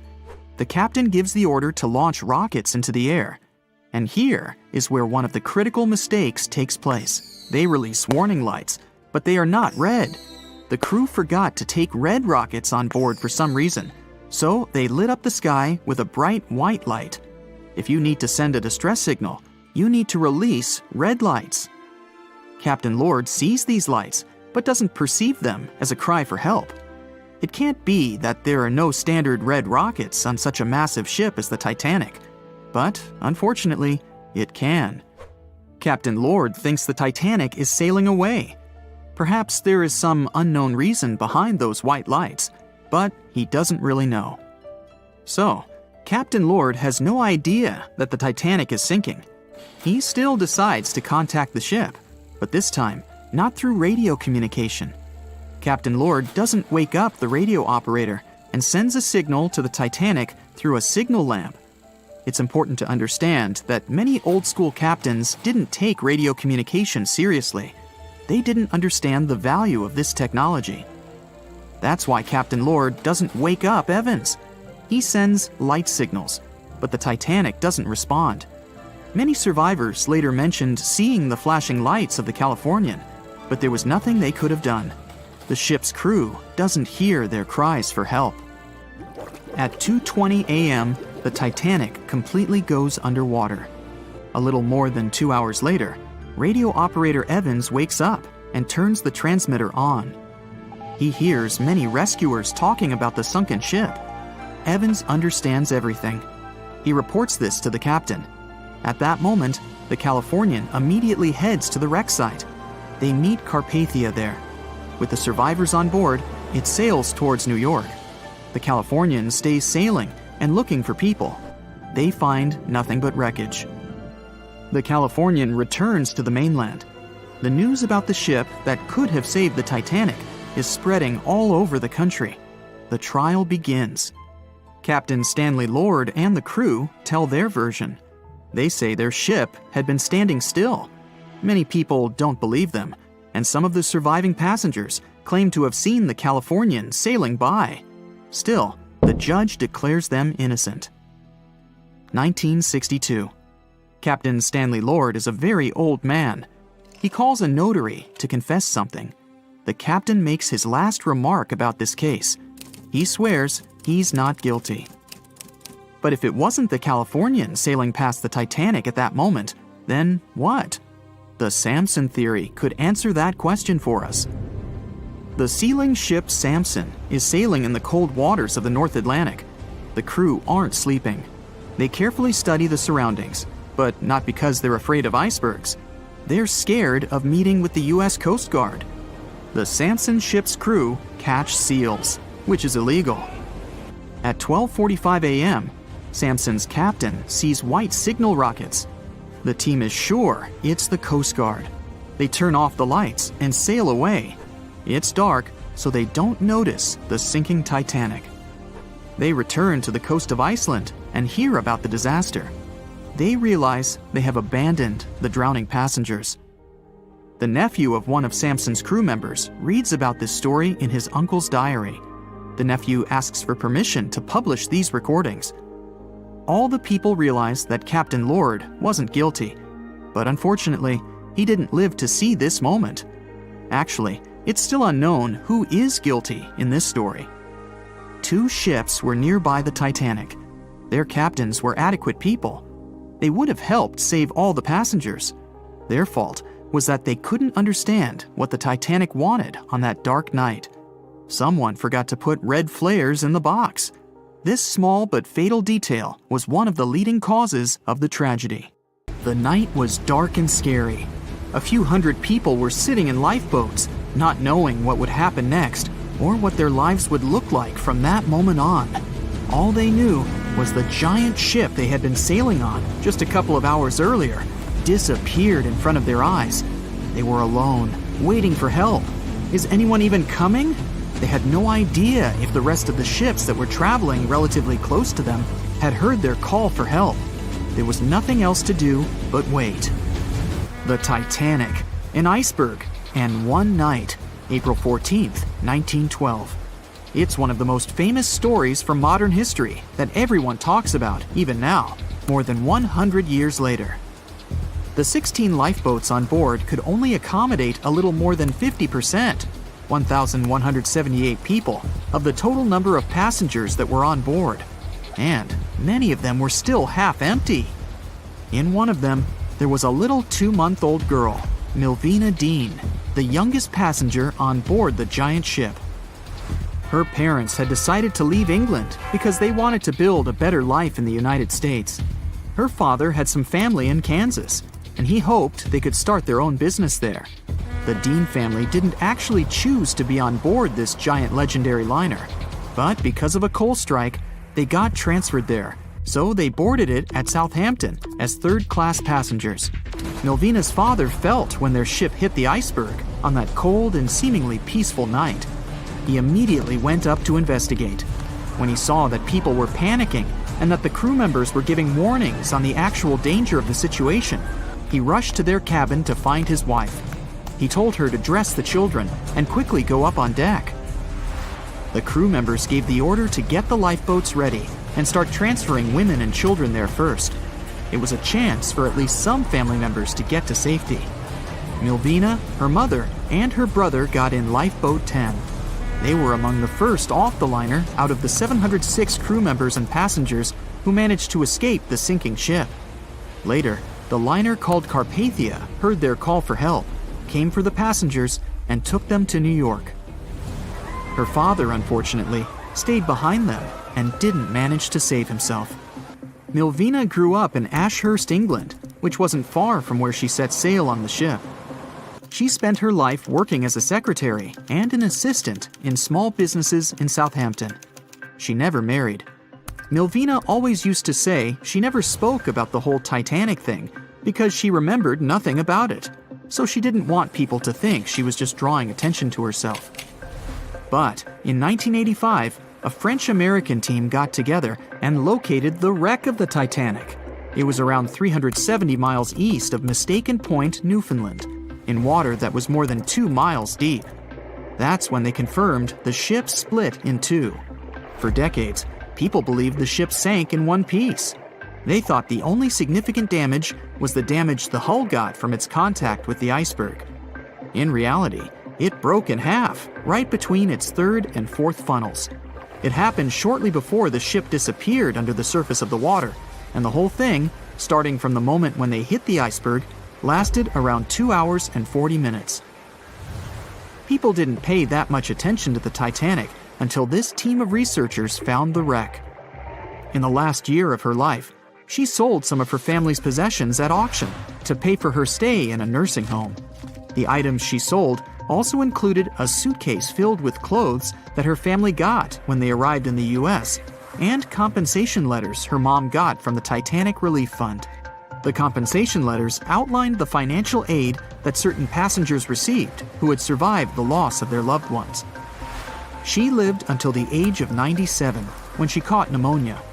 She was the youngest of the 705 people that survived the whole event. The Titanic was the world's largest ship. Since it was so big, some thought the vessel should have had 4 exhaust stacks. But Thomas Andrews, the man who designed the ship, believed that only 3 were necessary. So, the Titanic basically had one purely decorative stack. 2,200 people were on board when the ship sank. There were 908 crew members, and the maximum number of passengers on board, which was 3,500. As you probably saw in the movie, there were different classes of passengers. The estimated overall wealth of those in first class was about $500 million, and researchers estimated $6 million worth of things went down to the ocean bottom, together with the ship. In first class, this liner was a place of luxury. It had 4 restaurants, 2 libraries, 2 barber shops, reading rooms, and a photographic darkroom on board. There was also a heated swimming pool, but only first-class passengers could use it, at a price of 1 shilling a time. The ship also had Turkish baths and electric baths, and passengers could use each for 4 shillings at a time. The cost to build this massive giant was $7.5 million, but that was back in 1912. Today, it would be about $200 million. First-class tickets cost $2,560 at the time, which is today's equivalent of $61,000. What would you get in these expensive cabins? A sitting room, 2 bedrooms, 2 wardrobe rooms, and a bathroom. Would you pay that much for those luxuries? Teams of researchers still haven't explored many areas on the Titanic. It's still very, very hard to access them with underwater vehicles. There was a lifeboat drill scheduled for the same day the Titanic sank, but it was called off for some reason. The crew had done just 1 lifeboat drill, and that was when the ship was still docked. But even if the crew members had been properly trained and each lifeboat had been filled, the capacity was still not enough to save each and every passenger. The Titanic was the biggest movable object in the world at that time. On May 31st, 1911, its immense hull made its way down the slipways and ended up in the River Lagan in Belfast. Over 100,000 people were there to see the launch, which took just a little more than a minute and went off without a hitch. The people who were in charge of the ship immediately towed the hull to a mammoth fitting-out dock. Thousands of workers spent most of the next year there working hard, building the decks and constructing all those luxury interiors that gave the Titanic its specific look. They were also installing the 29 giant boilers that would power the ship's 2 main steam engines. All that to get the title unsinkable. The ship had more than just one fatal flaw. You may have heard of one of its design flaws. The airtight bulkheads weren't completely sealed on top. This allowed water to flow from one compartment to another, which eventually sank the liner. And Titanic had more flaws. High sulfur content, cold temperatures, and high speeds largely affected the steel of the vessel's hull and the iron of its rivets. The steel here shattered, while the rivets popped out relatively easily. This was the reason the Titanic sunk 24 times faster than we'd expect. There are many theories about what really led to the sinking of such a giant. And one says a full moon from a couple of months before could be one of the reasons. It may have created very strong tides that sent a flotilla of icebergs southward. This was right in time for the Titanic's maiden voyage. Research says an optical illusion prevented the ship from getting help. One famous British historian, Tim Moulton, thought the atmosphere on the night of the sinking created specific conditions that made it very hard for the crew members to spot icebergs. They partially caused something called superrefraction. The extraordinary bending of light causes miraging, and several ships in the area recorded it. Not only did this prevent the crew from seeing the troublesome iceberg in time, but it also stopped one of the ships that could have offered help from identifying the call for help and communicating with the Titanic crew. Also, some say the ship was traveling too fast.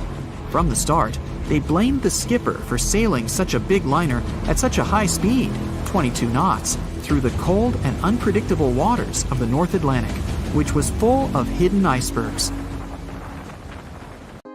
On April 10, 1912, the RMS Titanic set sail from England. But this wasn't the launch of a regular ship. The Titanic was the largest liner ever built at the time. It was 882 feet long. That's nearly the size of 3 soccer fields. And measured from the hull to the top of the smokestacks, the ship was an impressive 175 feet tall. That's the size of a 17-story building. Deemed unsinkable, it took 3,000 workers almost 3 years to build. But a mere 4 days into its very first voyage, at 11:40 p.m., the ship collided with an iceberg and was lost beneath the waves of the Atlantic Ocean. It took the liner only 2 hours and 40 minutes to sink. And of more than 2,200 passengers and crew members on board, only 706 survived. The wreck would remain lost for another 73 years, hiding its many secrets within the frigid Atlantic waters. And if it wasn't for a man whose whole life had been devoted to exploring the sea, the giant ship might have remained lost for a lot longer. That man was Robert Ballard. As a child, Ballard was obsessed with the ocean. This fascination started when he was just 12 years old. That's when he watched a film adaptation of Jules Verne's science fiction novel, 20,000 Leagues Under the Sea. It had everything to spark a young person's imagination, from adventure and strange creatures to a powerful underwater vehicle called the Nautilus. It could travel anywhere in the world you wanted to go. From that moment, life on dry land was no longer in Ballard's future. When he was 23, he was assigned to the Deep Submergence Group. There, he helped develop techniques to search the ocean floor. His biggest accomplishment was the creation of Alvin. It was a small, easy-to-maneuver submarine that could carry 3 people. It also featured an external mechanical arm designed to gather underwater samples while the crew remained safe and dry inside. Alvin the submarine quickly proved useful for a variety of tasks. For example, once it was used to track down an aircraft that had crashed into the sea. But the vessel experienced a series of setbacks. In one case, it was attacked by a swordfish, which caused the submarine to resurface quickly. The swordfish, still stuck in the outer skin of the submarine, became that night's dinner. And in October 1968, the submarine was being lowered into the water when the cables holding it snapped, sending it careening into the ocean along with 3 crew members on board. And because the small vessel was still open, it immediately filled with water and quickly began to sink. Luckily, the crew managed to escape, but Alvin was gone. Bad weather hampered multiple attempts to recover the vessel. It wasn't until the following year that it was finally returned to the surface. In time, Alvin would be improved. Its hull would be strengthened by titanium, giving it a higher depth rating, thus making it even better suited for ocean exploration. The specialized submarine would come in handy in many of Ballard's 100-plus expeditions. The man was one of the first to explore an underwater mountain chain called the Mid-Atlantic Ridge in the Atlantic Ocean. And when he found thermal vents in the Galapagos Rift in the late 70s, he also helped discover and document the process of chemosynthesis. That's a complicated chemical synthesis of food energy by bacteria. But his biggest discovery was still to come. Ballard claimed he'd never been a Titanic fanatic, but he eventually became obsessed with finding the ship after watching other explorers try and fail. As he said, Titanic was clearly the big Mount Everest at the time.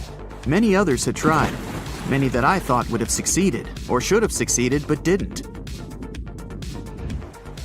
Ballard began thinking about finding the ship as early as 1973, and 4 years later, he actually made an attempt.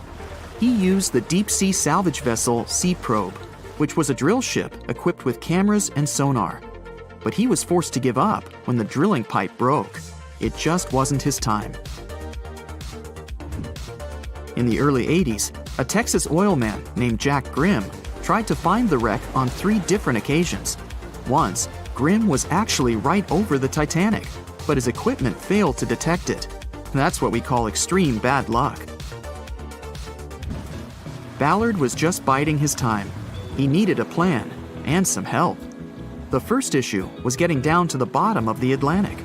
The furthest down he had ever traveled before was 20,000 feet, and this trip took him 3 hours, and that didn't include the way back up.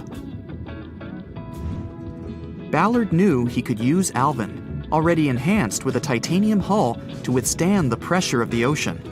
But he also needed something that didn't require him to actually go down with it. An unpiloted remote-controlled submarine would be ideal. But first, he would have to create one. He reached out to the authorities, hoping they would provide funding for his project. And though officials had no interest in the Titanic, they were willing to help. But there was a catch. Ballard had to first focus on tracking down 2 submarines, the Thresher and the Scorpion, which had sunk to the bottom of the Atlantic Ocean in the 1960s. The authorities were hoping to study them to find out why they had sunk in the first place. They also wanted to know if they could be recovered or if it was safe to leave them on the ocean floor. Only when he had successfully completed this task would he be free to use any remaining time on his contract to find the Titanic. With no other options for funding, Ballard took the offer. He got to work. First, he created 2 new devices. Argo was an unpiloted deep-towed undersea video camera sled. It was designed to take photos and record videos from a series of cameras mounted on it. It could work at depths of up to 20,000 feet, and it could also explore nearly 98% of the ocean floor. Argo was supposed to be tethered to a boat. As the boat moved, Argo would be pulled behind, floating just above the ocean floor. The camera would then transmit images to the surface. The second device was a small robotic vehicle called Jason Jr. It was also controlled remotely, which allowed the crew inside a submarine, like Alvin, to get closer to and photograph underwater objects. Ballard was now ready. He knew he had to find those submarines quickly, and it didn't take him long. Much to his relief, the search was relatively simple, and he was able to fulfill his obligations with 12 days to spare. With almost 2 weeks to devote to finding the Titanic, he set out to explore the ocean. He focused the search close to Newfoundland, Canada, pulling Argo along the ocean floor and reviewing the images it collected. And after a few days of nothing, they eventually found riveted hull plates and a boiler. Could this be it? The next day, a ship's large bow was revealed. On September 1st, 1985, Ballard and his fellow crew members realized they had finally found the infamous ship. The discovery resulted in a mix of emotions. Ballard was excited to be the first to find the Titanic's final resting place, but he was also overwhelmed by the sense of grief for those who had suffered when the ship had gone down. Over the next 4 days, the crew explored the wreck. They found the crow's nest, from where the iceberg had first been spotted. Plus, there was finally evidence of how the massive ship had split in 2 before sinking, with both halves of the ship found. There was furniture and dinnerware, and sadly, several leather shoes of those who hadn't made it to safety were scattered about the ocean floor. Ballard succeeded where others had failed and became an instant celebrity around the world. You'd think that locating the Titanic would be enough for one man, but not for Ballard. In 2019, he took on the challenge of solving another mystery, the disappearance of Amelia Earhart. Earhart had attempted to be the first woman to fly around the world. Unfortunately, she disappeared somewhere over the Pacific Ocean in 1937. She and her plane were never found. Ballard hoped that his luck with the Titanic would help with finding where Earhart had gone down, but his expedition failed to find anything. And though Robert Ballard has found more shipwrecks than anybody else, it's only the tip of the iceberg. It's estimated that there are over 3 million shipwrecks in the ocean, and Ballard has only located 100 of them. Now, in his late 70s, the man is hoping to encourage young people to continue his work of exploring the ocean and its many mysteries. In 1989, he started the Jason Learning Project to inspire grade school students to pursue science, technology, engineering, and math. He has his own research vessel called the EV Nautilus, after the name of the submarine in Jules Verne's novel, a fitting tribute to the story that inspired his career. April 14, 1912. The dark night was filled with horrible sounds of a giant metal vessel breaking into two. The largest ship of that time collided with an iceberg that was on its way. The Titanic, one of the biggest stories of the 20th century that people still talk about. The starboard side of the giant vessel brushed up against the iceberg. It was 11:40 p.m. when things started going wrong. This iceberg caused enough damage for at least 5 watertight compartments in the hull to start filling with water. The crew immediately began a brief investigation to see if they could do anything and fix things. They had no one to rely on, all alone in the darkness of the cold night, far away from the land, the North Atlantic Ocean, around 400 miles south of Newfoundland, Canada. They needed time to figure out how to bring people to safety. They had some time, true, but not enough. If you watched the movie, you know the ship didn't plunge immediately after the icy doom had happened. The whole process lasted a good 2 hours and 40 minutes. But the situation was hard. There were 2,200 people to take care of, including crew and passengers, and things happening on the ship were chaotic. The chief designer, Thomas Andrews, soon realized they wouldn't be able to stay afloat. By midnight, the entire crew had begun preparing the lifeboats for launch. They had 20 boats with space for only 1,178 people, which was just a bit more than 50% of the people on board. The order was to get women and children to safety first. Crewmen were there to row and guide the boats. The scene over the next 2 hours gradually started escalating. The crew members had a task to wake up passengers and warn them something bad was happening. They wanted to place them into a fleet of lifeboats as soon as possible. At 12:15 a.m., some crew members sent out a distress signal. A steamship called Frankfurt was among the first ones that received the message and responded, but they were about 170 nautical miles away. Some other ships also got the message and offered their assistance, but sadly, they were too far away as well. At 12:20 a.m., the Cunard liner Carpathia got a distress signal from the Titanic and changed its course right away. They were 58 miles away at the time, and it would take them more than 3 hours to get there. 20 minutes later, the crew was lowering the first lifeboat. It was carrying only 27 passengers, although it had room for 65. Many of the lifeboats that were launched first were well below capacity. Crew members were worried, thinking the Davids wouldn't be able to hold a fully loaded lifeboat. And in the beginning, many passengers were just too afraid to leave the ship. They still thought Titanic was unsinkable and couldn't imagine the scenario that was going to happen 1 to 2 hours later. The crew was firing the first of 8 distress rockets. Unsuccessful. No one was close enough to help. By 1:20 a.m., they lowered 10 lifeboats. Number 8 had only 28 people in it. One of the passengers on the number 10 was 9-week-old Melvina Dean. She would later become the last survivor who lived until 2009 and turned 97. It was 2 a.m. already. 3 of the collapsible boats were the only lifeboats that remained on the ship. The bow of the vessel had sunk low and had tipped far under the surface.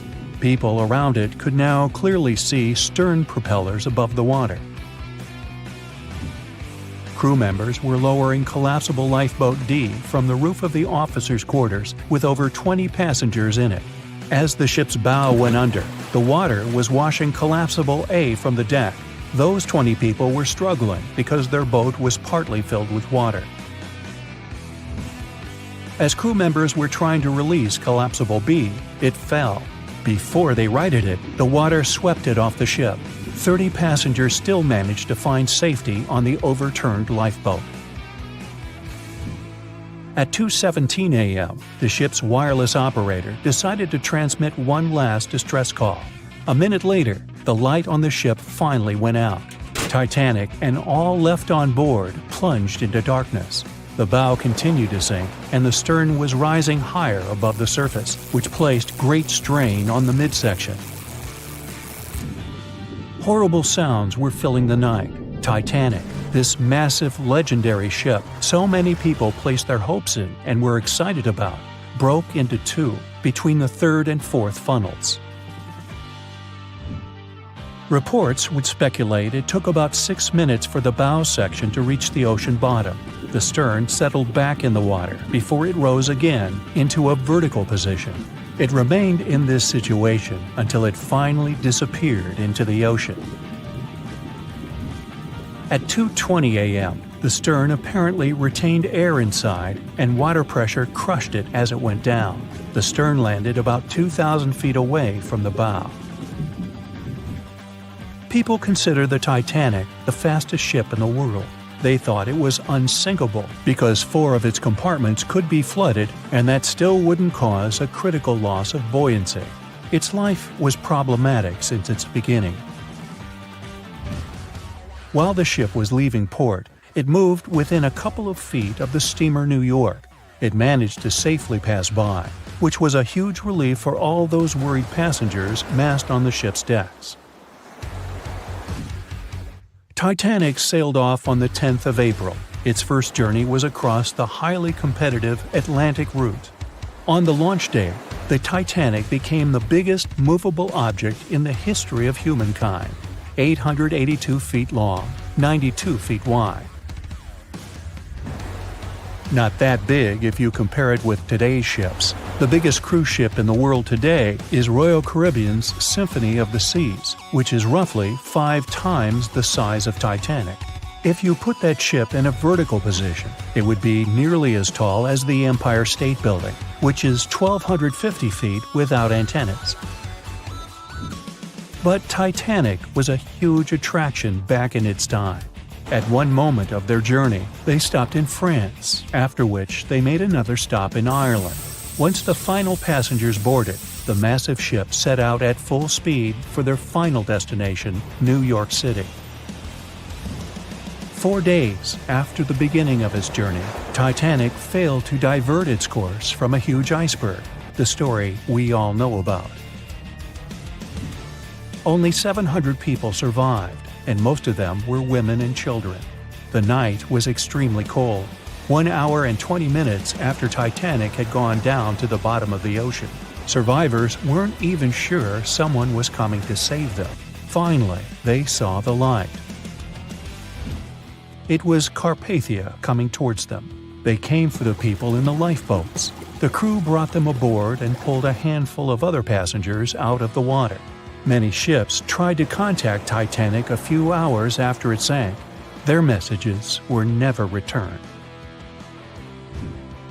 Later, when there was an investigation of what really happened, they discovered the Leyland liner California had been less than 20 miles away when Titanic was sinking. But the crew didn't hear the distress signals coming from Titanic because their radio operator was off duty. Countries from both sides of the Atlantic were shocked and horrified when they heard details of what happened to Titanic. They decided to make changes to ship operations, rules that would help avoid such events in the future. They held the first International Convention for Safety of Life at Sea, where they adopted rules for every ship to have lifeboat space for each passenger on board. Also, lifeboat drills became mandatory. They also decided to establish an international ice patrol. Its main role was to monitor icebergs in the North Atlantic shipping lanes. Ships also needed to maintain a 24-hour radio watch. Titanic wasn't built alone. Because of the size of this magnificent ship and all the new equipment it required, it would have been too expensive as a one-off. So the team built the Titanic alongside two sister ships, and both of them had eventful lifetimes. RMS Olympic came first. It was launched in 1910, and for a whole year was the biggest liner in the world. The Britannic was another sister ship that sailed for a while before it too ended down on the ocean bottom. But only Titanic became a legend and one of the most fascinating stories of modern history.